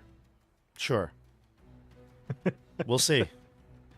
We'll see. Yeah, We'll see. I mean, I'll roll for it, dexterity or whatever. Well, no, the thing is I'm trying to say is if you want to like loop the rope around the door, that's more than just like interacting with an object. If you wanted to create like some sort of a lasso like you had required, it would require some sort of knot tying or some sort of like No. successive wrapping so that it wouldn't come undone. That's too much. Yeah, no. That's what I mean. So like you'd have to wrap it and then pull it closed next time. Yeah. Yeah. Okay. We could. But you stay have there, the then. rope. You can pick that up, like I said, and just place it on the door handle because that is a use of, I would say, interacting with the object, which is free. Perfect. Okay, then that's what I'll do. And then we'll go to Quentin and then the Guardians. Okay. Can I oh no, none of them are using light. I'm going to see that Siggy is not here. Go 5, 10, 15, 20. I am going to try to get to Siggy, I think. I'm going to cast. Oh shit! The positioning is really not so good. Coming, Quentin. I'll be there soon. I promise. This is possibly the one time I wish I was a rogue so I could bonus action dash. Birds. I'm flying. I'm in the air. I'm safe so far. Oh, you're flying. How high up are you flying? I didn't specify, but I went high enough to avoid beams of light that they shoot out. Okay. I trust me. I will be flying towards that door very soon. Okay. I'm gonna hope that maybe they didn't see exactly where you are. I'm going to use my action to create a minor illusion of Siggy on the ground over here. Okay. You place a minor illusion, a 5-foot, version of. Actually, I guess Siggy might be under 5 feet anyway. So you put a version of Siggy here, a minor illusion. Yeah. I just want to make it look like she's like about to cast like a spell, like hands like burning on fire, like Sure. about to shoot some magic at them. Sure. That's I think that's gonna be my turn because I don't think. Yeah, I think that's gonna be my turn. Gotcha. All right, the creatures go. And so the only issue, Dasha, is their beam is 60 feet. I don't even think you can get away high enough in the air to get away from it. Okay. But it doesn't really seem to. It looks at the illusion, Randall, and it almost like you can see it's not the same beam of light. Like it's not the one that attacked before, but almost like a searchlight goes out and scans the image, and it realizes it is not true, and it's going to target the people inside the doors here. It's not an action to search illusion. It actually has true sight. Doesn't even have eyes. It has true sight. Yeah, and it's gonna beam Sasori and Rowan with its moonlight blast.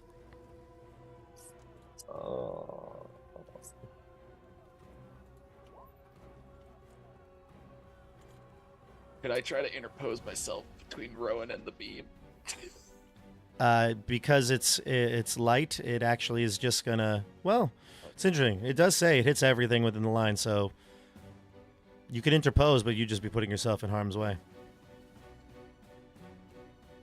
Trust me, I'll be fine. Con saves. I've been rolling like a god. Here we go. Let's see what Joey gets. You ready? Oh. And John, you're con save as well. Okay. You take 19 damage. Me? Yep.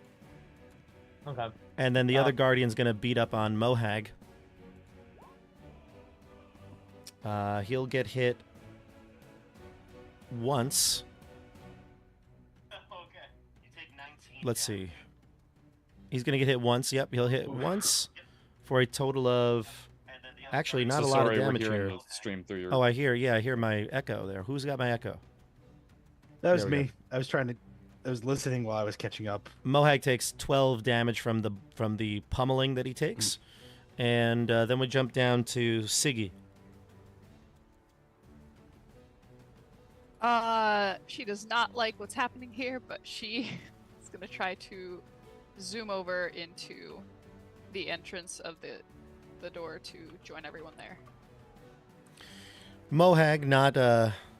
afraid of running away ever, we'll do the same. She'll double move, actually. She'll move further in, so she's out of the... Yeah, Mohag can't get in. I was So- going to say 5, Yeah, I'll move. 20, 25. He can go 30 to here. That you're not in that space. He'll shut the door. And he, like, he's like classic, like he shuts the door and pushes his back up against it and slides down to the ground, panting, sweating. He's like, what was that? Ow, ow. I like sort of go to the ground, like my like little fairy wing is just like burnt, like smoke. No. I get down onto a knee and I'm gonna cast Cure Wounds on Rowan at 2nd level. Now it's pitch dark in here, so one of you would light a candle or torch or something. Mohag might take out a torch and light it so we can see what's going on in here. And he says, "Who's the elf chick?" And he goes over to the statue. You get 15 HP back, Rowan. Bob, I just think I missed my damage. I failed my con save with a 6. 19 damage. Okay, thank you. My wing sort of like goes from like being like bent and burnt to like Brand new. like So let me feels much reread. better. Let me reread the description in this room. There's a statue of an elf woman in long flowing robes. There's a base of the statue that seems to have some writing on it. There's also a small chest and a weapons rack. To the left, you can see there's a very long hallway. Now, this is one of the... I've seen these in maps before, but usually I feel like I haven't seen it in like any sort of Wizards map, Wizards of the Coast. There, see the dotted lines here? This is actually not a break in the map. If you want to move your tokens to like right here so you can see down the passageway, that little dotted line that looks like debris maybe, or the wall is broken, is actually just representing that is 100 feet of tunnel. What? Yeah, those 3 little like dots there, like that where you see them where it looks like it's broken here. It represents that the tunnel stretches 100 feet to the west. It's the biggest ellipses ever. That's not a thing. It is a thing. It's It not is. Again, I swear. it is now. It's not even not the same on both sides. They're just dots. Yep. But look at this. Look at this. Did it show up just now? No, nothing changed. Oh, damn it. It was going to be cool. There you go. Oh wow. It So literally says 100 feet. Oh shit. Wow. So it goes for a while. So just to give you, Riffle might have explained this little flashback scene will happen now where he's got the map and Rowan's flying him up to see the stump. He's like, and when you get in, there's going to be a long tunnel that goes 100 feet. And that's it. Yes. Why were you so vague about the decoration outside of the door, though? It seemed odd. The statues, they're nothing, I'm sure. Oh. Is Ruffle with us? No, it's a flashback to like The when he flash. explained what's happening. All right. I'm going to trust you with my children's life. Goodbye. Apparently, we're playing Blades in the Dark. We can just flash back whenever we want with this chapter. Hey, Remember that the information that you're giving us is vital, and if we die, it's your fault. you guys leave and Ruffle's like sleeping in his little his bedroll at night, and he wakes up and he's like, I feel like I forgot something. I just can't remember what I forgot. Yeah. So anyway, All you had to do was say, "I come in peace," and they will stop fighting. yeah, We just tried to It's open really the door. that was it. So right now, before you, like I said, is a statue. There's a chest and a weapons rack. I'm assuming you're going to want to inspect some of these, right? What do you want to do? I'll also cast light on something in the room just so that, or I'll use my drift globe to use light. Rather. Yeah, and Mohag will light a torch just so that there's a couple light sources. Because we actually, now that I realize it, you have the least dark vision out of any of the groups. It's Like- just crazy that the dwarf and I are the ones with That's it. It's just the dwarf and the elf. We got humans and fairies and half elf. Yeah, half elf. Yeah, barely. Your dark vision's barely on. yeah. Are any of the weapons interesting looking? Like They are. I want more description. They are actually. The weapons rack looks like it's got some. I mean, they're like well made. They don't seem any like they're any obviously like there's no ancient artifacts here. You know what I mean? But there is a well-crafted sword that has a black blade, like it's made of some sort of obsidian.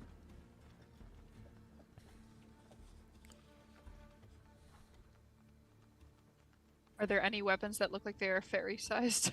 Yeah. It's a long sword. The no, this one's a long sword. I mean, there would be other weapons here, like there's shields and daggers, short swords. There's a whole slew of weapons here. Daggers and rapiers I'd look for. The long sword, and there's a steel shield that bears the stylized floral emblem of the Order of the Rose, and this would probably come into play for Vogos. I would say Vogos might recognize this. Give me a religion check.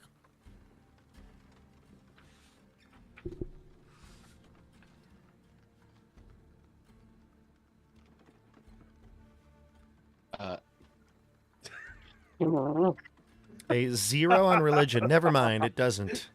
But you've heard of this Order of the Who's Black God? Rose. My ancestors. My ancestors. All right. Religion. What's that? You Just start singing "What if God was one of us?" Oh god. I've heard of the Bible, and that's about it. Yeah, like basically you've heard of this order and you've seen that symbol before, but you can't place exactly where it's from or what they are. Now, when it comes to the weapons, like I said, there's a shield that looks like it's of note, the one with the image we just discussed, and the black bladed sword. There's also a small chest. Do any of our thieves would like to attempt to open that up? I would love to do that. Go for it. While they're doing that, I I'd like also- to put Hold on a the- second. I can't hear you, Dexter. A little low in the volume. Oh, sorry. Well, while they do that, I'd like to put the shield with the roses on it on my back. Okay, you can take the shield. Yep. Yeah. I'm going to use my mage hand to try to open the thing, just staying away from it in case there's any traps. Cool. Also, Siggy, I did a cure wounds at first level on you. I don't know why it says I rolled a 2. It showed an 8 on the die. Oh, So okay. it should be a 13, but for some reason it changed it to a 2. I don't know. What Wow, does 31. DM say? Whatever the roll was, take whatever benefits you the most. Oh shit! I mean, that's not a good sign. 13 health to you then. okay, I'll take 13. Whatever And Siggy got benefits you. Siggy got a 31 on the sleight of hand. Or You open the sleight small of hand? chest. Yeah, no, you got it for sure. You open the small chest with your thieves' tools, and inside, the small chest contains one single potion. Is it labeled? Labeled We- poison. No, I'm just kidding. No. It's just a rat poison. It is a, let's see, a green liquid inside. No, I'm sorry. I'm sorry. It's not green. It is crimson, so red. It's a red liquid, and it pulses dully with a small little light, calling to mind that of a heartbeat. Oh, that's a health potion. Someone should drink it. If you'd like to make an Arcana check, or if anybody has any expertise in alchemy or something like that, you can make a check to see if you can identify it. I'll make an Arcana check. Yeah. Can I give the help action to her for that? No need. She actually succeeded Oh, okay. with the 19. It is a potion of vitality, so it will break. You get rid of levels of exhaustion, cure disease, and poison effects. Do you think we could use this to help Valandar when we find him? Very possibly, yes. No, didn't you listen? The other one said it was a curse. Well, the lycanthropy is a curse. We Yeah. don't really know what's happening, what they're doing to him. I have that curse. I really am enjoying this rope. It's really wonderful. He likes this rope, Mohag says. Ah, yes. Well, it could help one of us then. I dip my pinky into it and I want to taste it. I do not let you taste it. This is precious goods. Wait, but it might be like candy. Rowan, I know you want candy right now, but this is special. This is only if someone really needs candy. Mohag says, "Big sisters, am I right?" Did you have a big sister, Mohag? Oh yeah, she was big as a house. What was her name? More. No, Bob, I got this. Her name was Morhag. Oh my They were also Morhag. twins. My dad was named George Foreman, so we're all She named also- George Foreman. Just Oh, George. rest in peace, George. Rest in peace, George Foreman. Morhag also had a man bun and a mullet and every other hairstyle. It was that a her brother female. had. It was a A female. female bun, yeah. Morhaga. Morhaga. Morhaga. This is what? canon now. Mohag's his sister is Morhaga. I don't know if I heard, or maybe we didn't read it yet. But what does the plaque say? Did we read that? I may have just missed it. No, you We didn't didn't. actually. But now that you have Oh, okay. light, the plaque says in Elvish. So if you can speak it, I speak Elvish. Yeah. it is not surrender. Live to fight again another day. What does it say? It says, "It is not surrender. Live to fight again another day." What does that mean? Like it's okay to run away, like we just did? Yes. We did it. We solved the puzzle, Mohag exclaims. I don't think that constitutes a puzzle. We tried to open the door, We then the did it. statues attacked, and Mohag then we just needed considers to it. open and close the door. Mohag considers it a victory and starts to march down the hallway. I'm actually no. quite curious why those statues exist if the way you get away from them is just going through the door. Does seem scary. No, I'm not done looking at these weapons. I saw a short sword. Like I want to pick some of these things up. You can take any weapon you like. Mohag. Mohag starts heading down the 100-foot hallway. It's going to take him a while, but he starts heading down the 100-foot hallway. Dexter, you picked up the shield, right? Yeah, and as Mohag appears to be leaving, and I look at the rest of the party, I decide to pick up the great sword as well. The longsword. Longsword. Oh, The yeah, longsword. It's a longsword. So nobody took the longsword, right? The black blade. No. That's- Would anybody wait? Can anybody use that? You probably would be the best to use it. So Okay. it is a +1 longsword, and so is the shield. The shield is a Wow. +1 shield. Mm-hmm. Wow. Nice. Okay, Impressive. so nothing else here looks interesting. Those were the upgrade. Those were the upgrades, yep, and the potion of vitality. Yeah. Okay, Still took the short sword because you can take a short sword, yeah, please, I by only all have one means. of them. Yeah. Vogus, that looks cool. That's awesome. Nice. Now he's like, I remember this Order of the Rose. I'm sure they were important. Whatever. I'll take the shield. Meh. Yeah, they were always a thorn in my side. Maybe we'll just go pedal to Joey. the metal now. I'm sorry, I can't. Joey's leaving. Mohag turns the corner eventually at that 100-foot hallway and calls back to you. You hear this voice echo through the chamber. Uh-oh, we got a problem. What is it, Mohag? Dead end. Oy. What? Doesn't it just turn to the left? Yep, it does. And then he disappears from sight and says, dead end. Oh. You walked all this way for nothing? That little halfling was wrong. Don't think that he was. Wait, well, what did that riddle? What did that riddle say? Usually Yes. words make doors open. Hieronymus. debatable. Where's Hieronymus? I'm going to say in Elvish, it is not surrender. Live to fight again another day.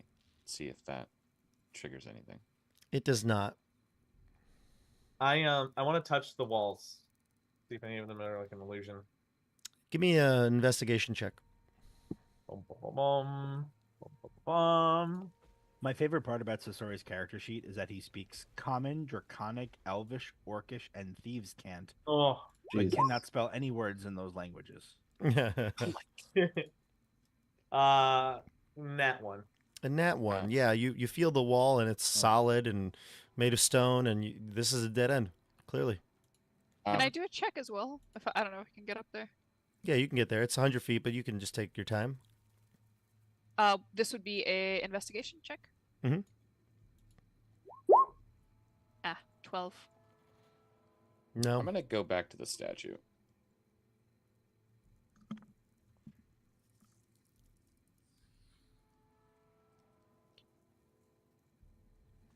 You're back at the statue, yep. I'm gonna go back to the statue and I'm just gonna read it again and then just look up at the statue and just say, "Retreat," in Elvish. Nothing happens, no. Yeah. Okay. I run away. You run away from the door? I run away from the little hallway that we were down. Gotcha. You go down the hallway. Nothing happens to the door. I try running away from the door. You try running away from the door. Nothing happens. I just like, okay. Did Riffle say anything about this entrance that he knew all of these things about and apparently has never been to? No, he doesn't. He didn't say anything about this. What? He actually hasn't been to Three Moons Vault. He just knows things about it. He's heard things about it. It's more of like his research. This is when we realize that the Yelp reviewer hasn't actually gone to the restaurant. Yeah. Did anybody check the 100-foot hallway yet? For Because what? I think, huh? What are you checking it for? I just want to check along the walls. Look in and see if with my dwarven insight. What do your dwarven eyes see? A little Pick up stone anything in the- cunning here. So, Yeah. Dexter, if you'd like to inspect the walls, you can. Give me perception checks with advantage for stone cutting. Perception.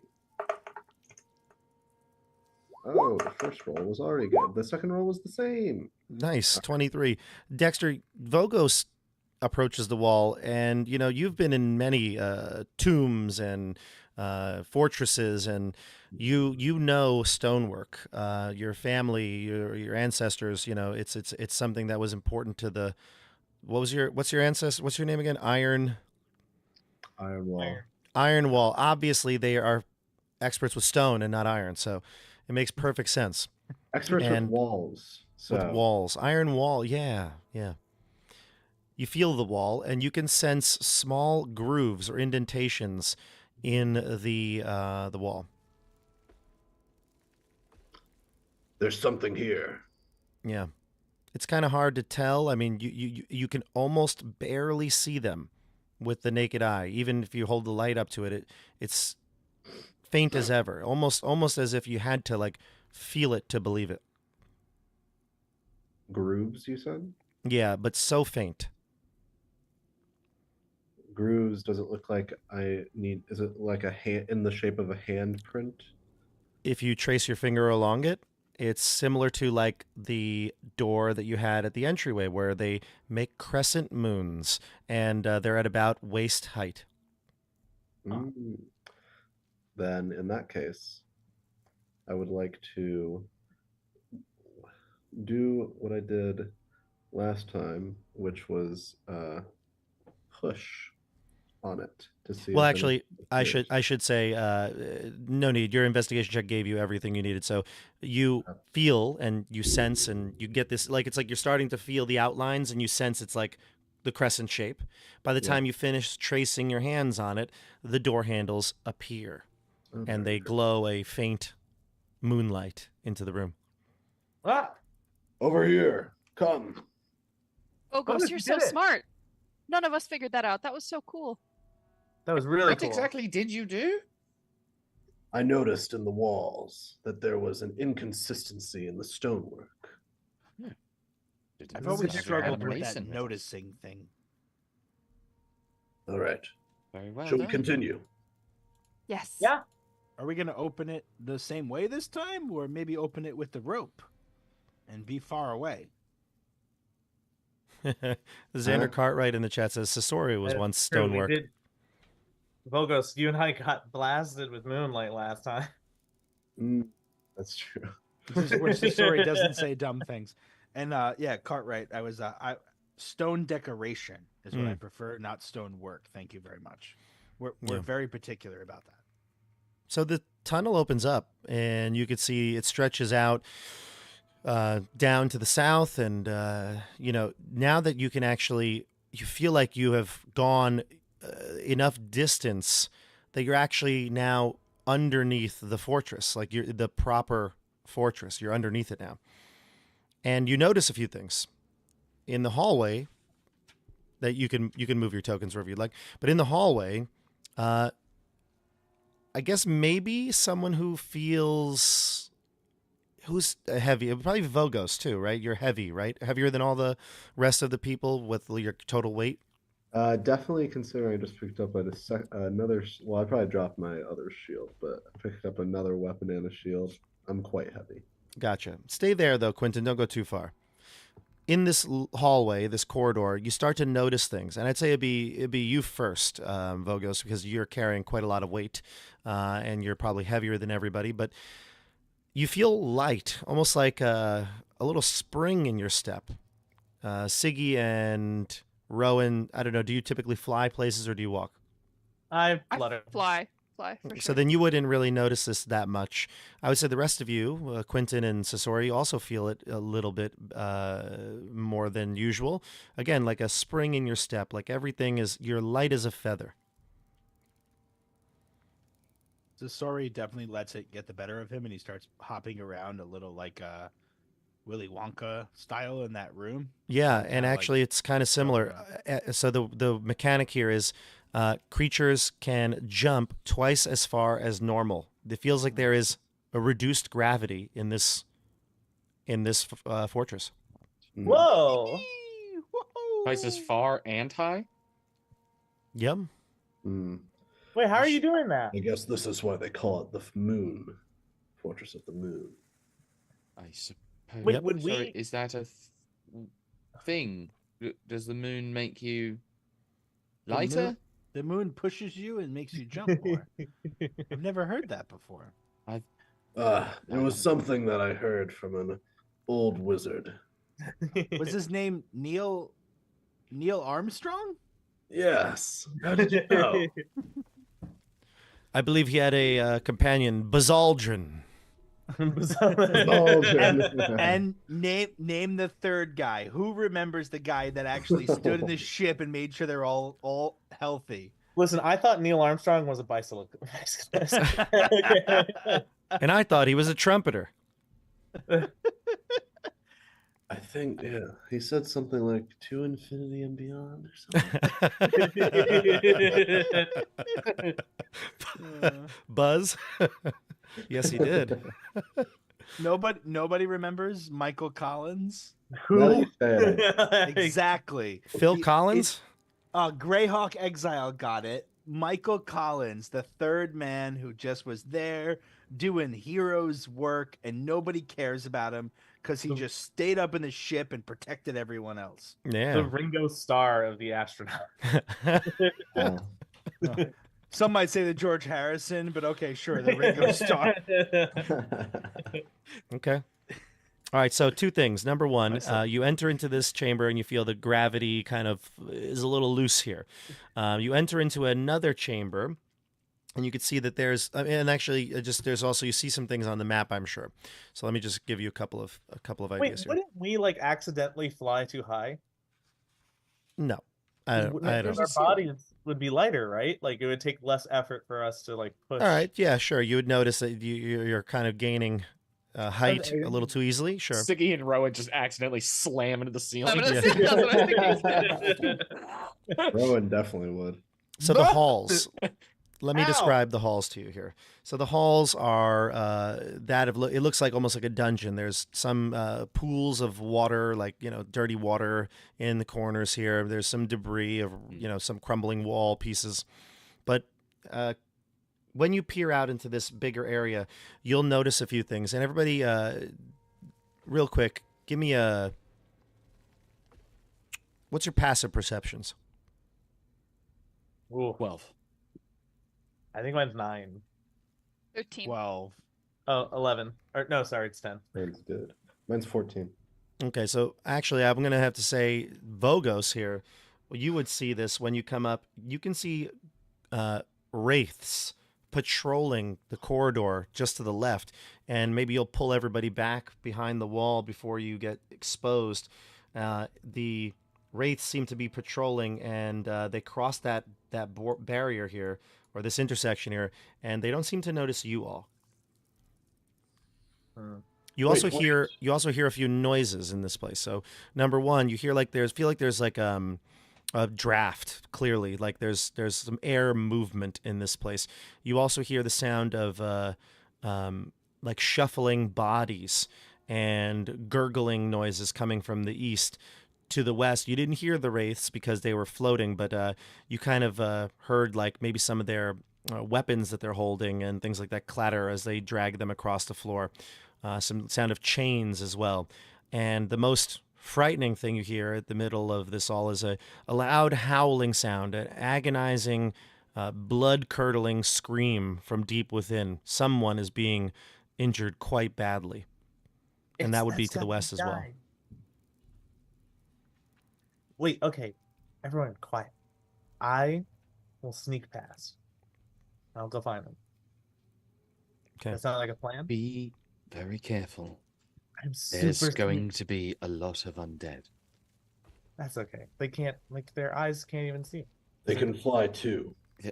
Be careful. Some of them, yes, some of them can fly. From what I can hear, it sounds like there's probably, shambling corpses out there. They can be quite frightening. Be careful. Yeah, they're dead. Like, they died once before. That makes them losers. And then All right, that's quite disrespectful, but Rowan, just be very, very high are the quiet when you go. ceilings?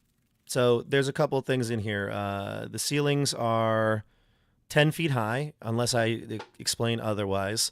Everything here is made of stone. The doors have been made of stone so far. The walls, ceilings, everything, floor made of stone. But you'll also notice that the lighting in here, there is no light. And actually, in theory, right, we would have snuffed the light, or Mohag would have snuffed his torch for sure.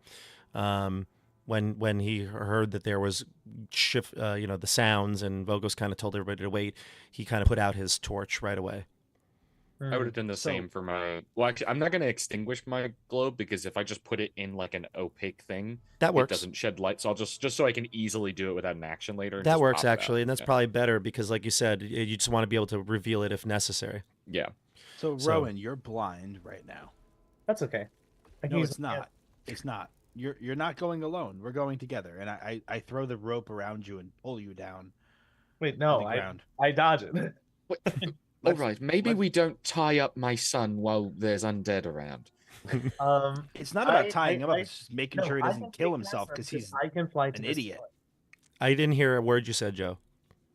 I can fly to the ceiling, and I sort of like do like a little Spider-Man crawl with my wings. Yeah, you fly 10 feet up. Yeah. Can you pick me up? Not really. Look at me. I'm small. I'm like half your size. Maybe together we can. Maybe that would be something. Just like both. But wait, hold on. Like one of us. Right, this is turning far less into a scouting mission and more into half of our group going ahead of the other half. I'll be right back. But if he can't see, and I what fly, can he scout? I go for it. Yeah. So Joe, you just have like in that little hallway just the teeniest bit of light that Quentin is letting out of his drift globe. Other than that, it's like it would be like having like a tiny little candle, like a birthday candle light in that hallway. Other than that, you can't see anything. It's pitch black. You bump into the first wall. Yeah. I'm on the ceiling. I'm Spider-Man crawling. Yes, there's still walls where ceilings are. So now, actually, I don't want to get too into the Doorways. physics of this, but technically, you fly because you have wings, right? Yeah. I don't know that you can Spider-Man crawl. I mean, all right. I sort of, I Spider-Man. I reverse Spider-Man crawl. I just like I have like a hands, to like guide me through like Sure, to yeah, make yeah. sure I'm not, like, So bump- this is how it would be though, Joe. Like this is what it would be. Let me just give you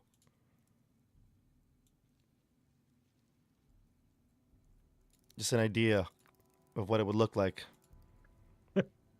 Okay. And I think I can do this right here. I can't see it. Hold on. I'm gonna move everybody's tokens just a minute, just so Oh we can see. God. It's just gone. I think it's Yeah. gone. That's what you would That's see, what Joey. we're saying. So That's okay. That's great. this is Rowan's site right now. You still want to go for it, Rowan? Yeah. Okay, Okay. Rowan, you can move your token. Go ahead. Of Wait, course so he you does, are- but are we gonna let him? Is what I'm trying to say. You can't even see me. Papa, He can he see has it. dark Oh, okay, vision. yeah. He has I dark can vision. Oh, see. for That's the fuck's whole sake. point. And I What can direction sell. are we? We What can- direction are we hearing from? The Yeah, east was the actually- shuffling, gurgling. The west was the wraiths and the screaming. Wait, sorry. and what maybe what you- was the shuffling and gurgling? Maybe To the- we should actually go. You're to like the worst person to go. To the Yes, east, you Rowan, you heard should stay back. to the east you heard gurgling and shuffling. To the west, you heard the wraiths and the screaming. All right. Sisori, you go ahead. We'll stay back. Once we know that we can move quietly and quickly, then we can all move together. If you can't see, not only are you going to get yourself hurt, but you won't be able to get us any information. Right. Yeah. That makes sense. Oh, trust me, with those guys out there, I'm not I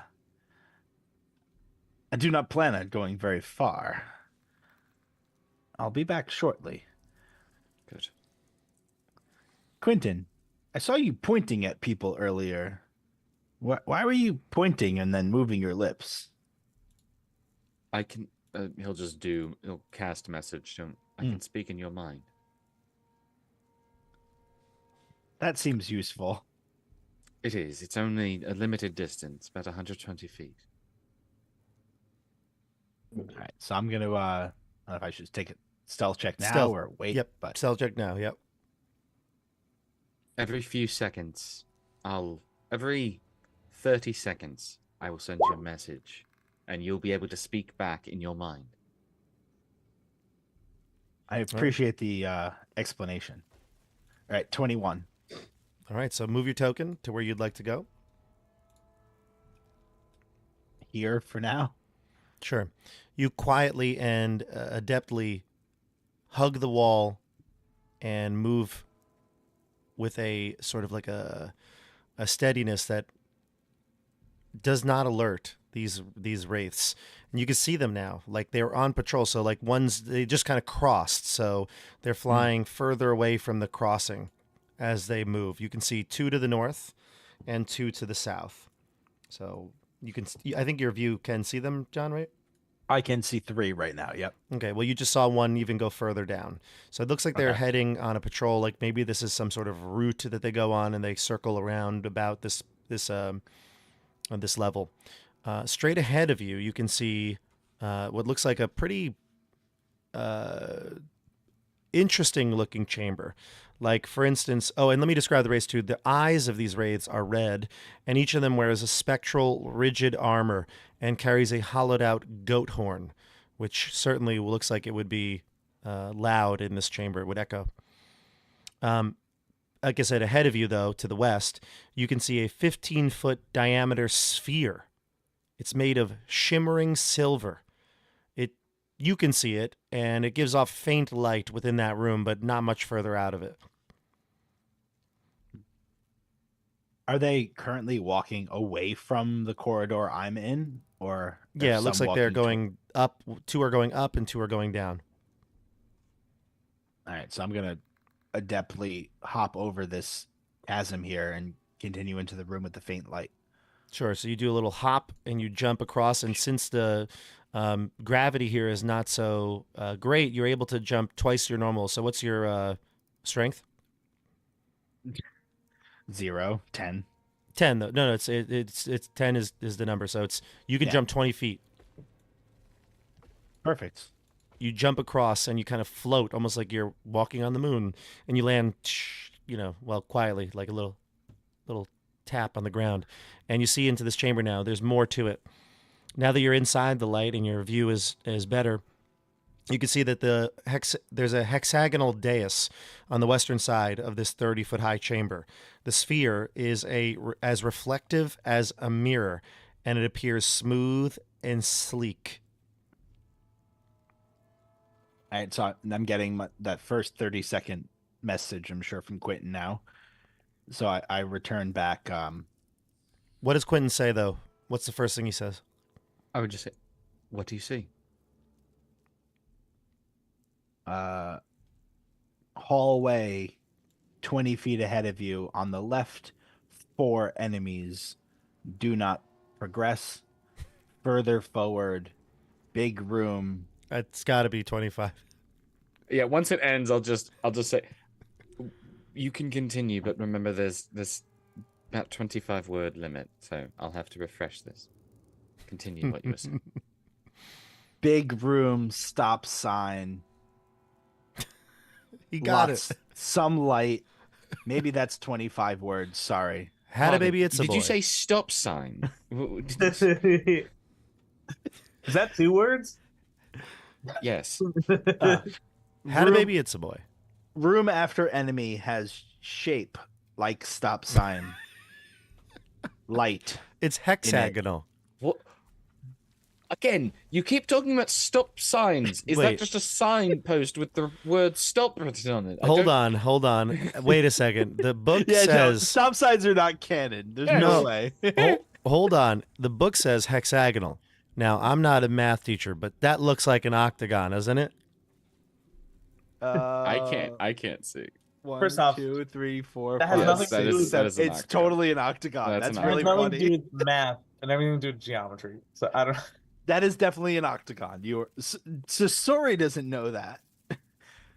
And we'll say one thing, Sasori, since the sphere is like a mirror, you can kind of like, it's almost like those, when people put those mirrors so you can see blind spots. You can see every area in this room. It's like a half circle, like a almost like a half moon. Crescent. Half spherical. No, half, but it's half. It's not a crescent. It's a straight. The entryway. The walls are perpendicular, but then you've got the room which has a curved edge on the other side, almost like a letter D or something like that. Sasori took note that on the other side there's also an entry or a hallway. So do I see anything in this other crescent then? If I can see all of it.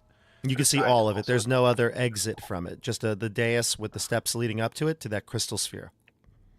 Okay, so I'm gonna take note of that, and then I'm gonna attempt to see where the wraiths are, and wait for them to cross so I can go back the other way and head up this way.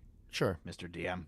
Yeah, so we'll do that. We'll wait for them to cross, and they do so. You can see them from your hiding spot.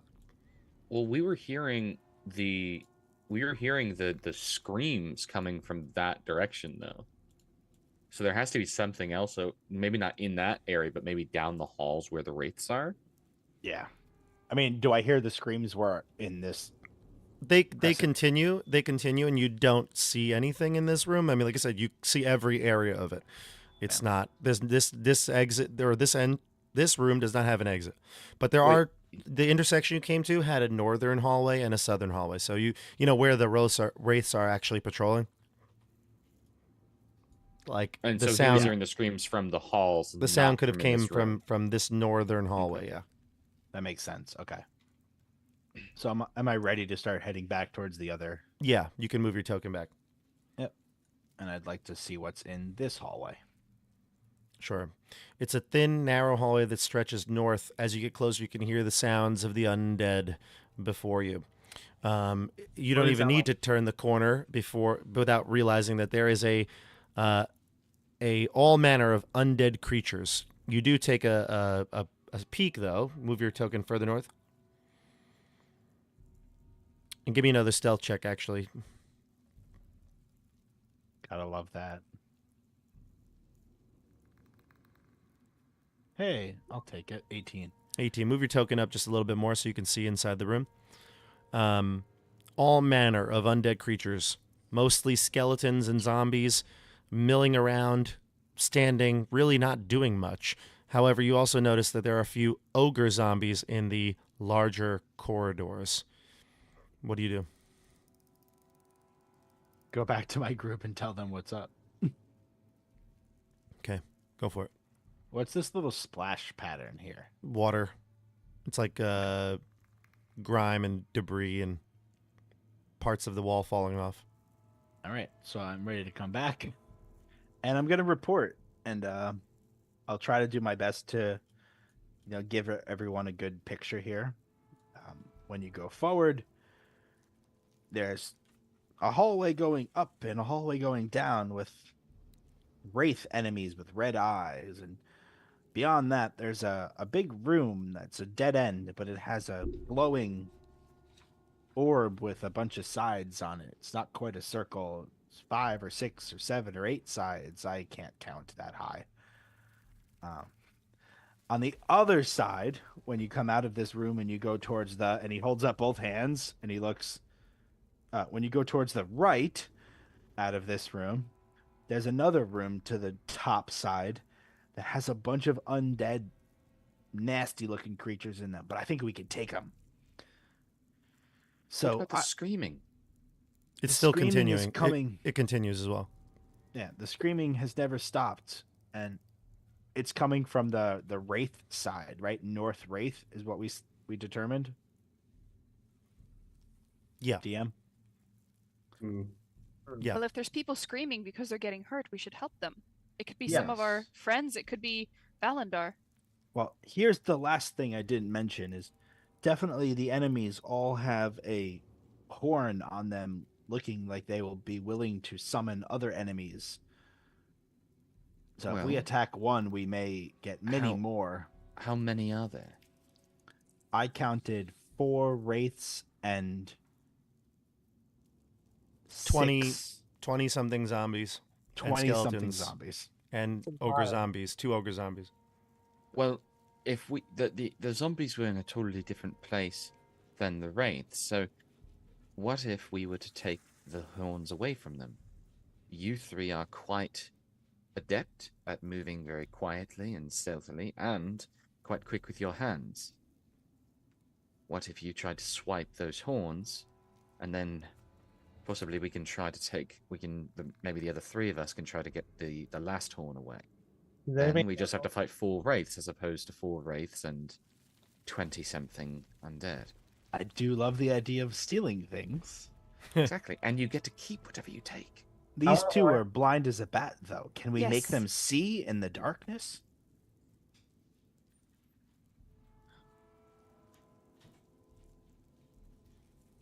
Do you think there's like a spell that could maybe? Yeah, no, there are lots of those spells. Just does anyone here know it?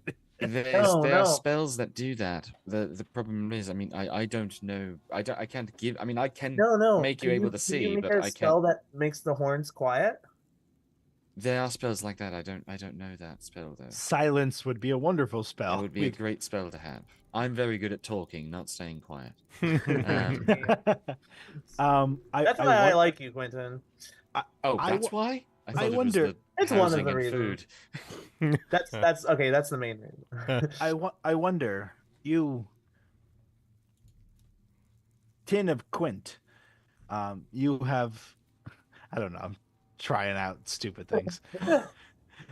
You have Don't know that, who that that is, but go you ahead. have that glowing bowling ball. I What do. what if we brought that glowing bowling ball to the room that already had the other very large glowing bowling ball, I think that could be good. and we then can that add could- light to the room situation? Yes, you said there were mirrors. It was like a mirror. I could see I could see myself. It was quite Well, that would handsome. mean that it would likely reflect the light, making it even brighter. I I wonder if this would work or if this would attract It enemies. would probably attract them, but well, I mean, I suppose one thing that we could do, if there are mirrors in that chamber and we light it up, even if we attract them, they'll be able to see us coming from behind them. I have an idea. Mm. And I take a rock and I throw it down the end of the hallway. No, I will stop you from doing that. I don't know if you can. He seemed to throw it right away. Well, I mean, she could call my hand. It's okay. I don't actually want to do it. Oppose dexterity? No, we Question mark? throw it into the hallway, and that way Siggy catches it. She's got great reflexes. Yeah. No, but that way they go into the room with the light, and then we can see. Yes, I mean, if we can just pull their attention away and move them out of the hall, then we can just progress down the hall. Hear a noise, they probably won't make the horn call. But if they see a light, In the current state, they have no reason at all to be suspicious of anything. If we throw a rock, then they will be suspicious of something. the sound. Is I this mean, your I can- first time stealthing or what? I can Did you create see- an illusion of sound coming from some place that we'd like to draw them to so they get out of our way. Yeah, if we can get them into the room with the light, then we can swipe the horns from them. Well, I think these are two separate plans. Either we're swiping horns or we're getting them into the room. The room is filled with mirrors, so if we get them in there, we're not going to be able to sneak up. Either is valid, but we can't do both. But if there's mirrors, we can trick them and use mirror image to further trick them. I think that might be sort of a hat and a hat. Yeah, I'd rather them not think there was any bad guy and them just think life was normal. So, to your point, Rowan and Siggy, you are both also very, very good with your hands and very stealthy, but Sasori is right, you cannot see. So, you two being able to swipe those horns away in entirely pitch dark, then that's going to be very difficult. So, All right, Sasori, if you were to try to swipe, you would only necessarily have to get... Well, no, you would have to get all four. That's quite a lot for one person to do. Right. Ooh. It's very They look- risky. Is So quite difficult. let's try and distract them into the other room and then make a run for it. But to where? Where are we trying to go? Towards the screaming. North corridor. All right. Did you not see what was past the zombies or in either of the other hallways? He did I not was- look. Unable to. Do the zombies make any noise? They do. That Mostly like Right now, they're making a shuffling noise as they mill about, and there's some gurgling from some of the zombies who have had, like, throats damage or, something like that. Basically, though, they aren't yelling or blowing horns, but they have ogre zombies, too, and they can make some noise. I mean, it's definitely not going to be a quiet room if you fight them. But I think, there's merit to a lot of these ideas. So what are we doing here? I guess Mohag might jump in and say, all right, well, look, if we've got the jump on them, they don't know we're coming. We just sneak up on them, and four of us with good hands make sure we grab the horns. If we can do that, then yes. I've got good hands. He looks Okay. around to the I rest do of you. too. I just need to be led to the one you want me to take All on. right. So, Does anyone know if we're worried about in Sasori's voice? Does anyone know if we're worried about fighting the wraiths or only if they are going to alert the guards? I mean, ideally, I don't particularly want to fight them either, but I'm much more concerned about them alerting a horde of undead as well. So, if we can avoid fighting them, let's avoid fighting them. But it's sounding like we're not really keen on creating a distraction. So if we're too worried about creating a distraction, maybe complicating things, then we may just have to bite the musket ball and and fight them. Mm-hmm. Well, I guess I'm maybe thinking too much of John in this, but can wraiths Who's John? fight? Who's John?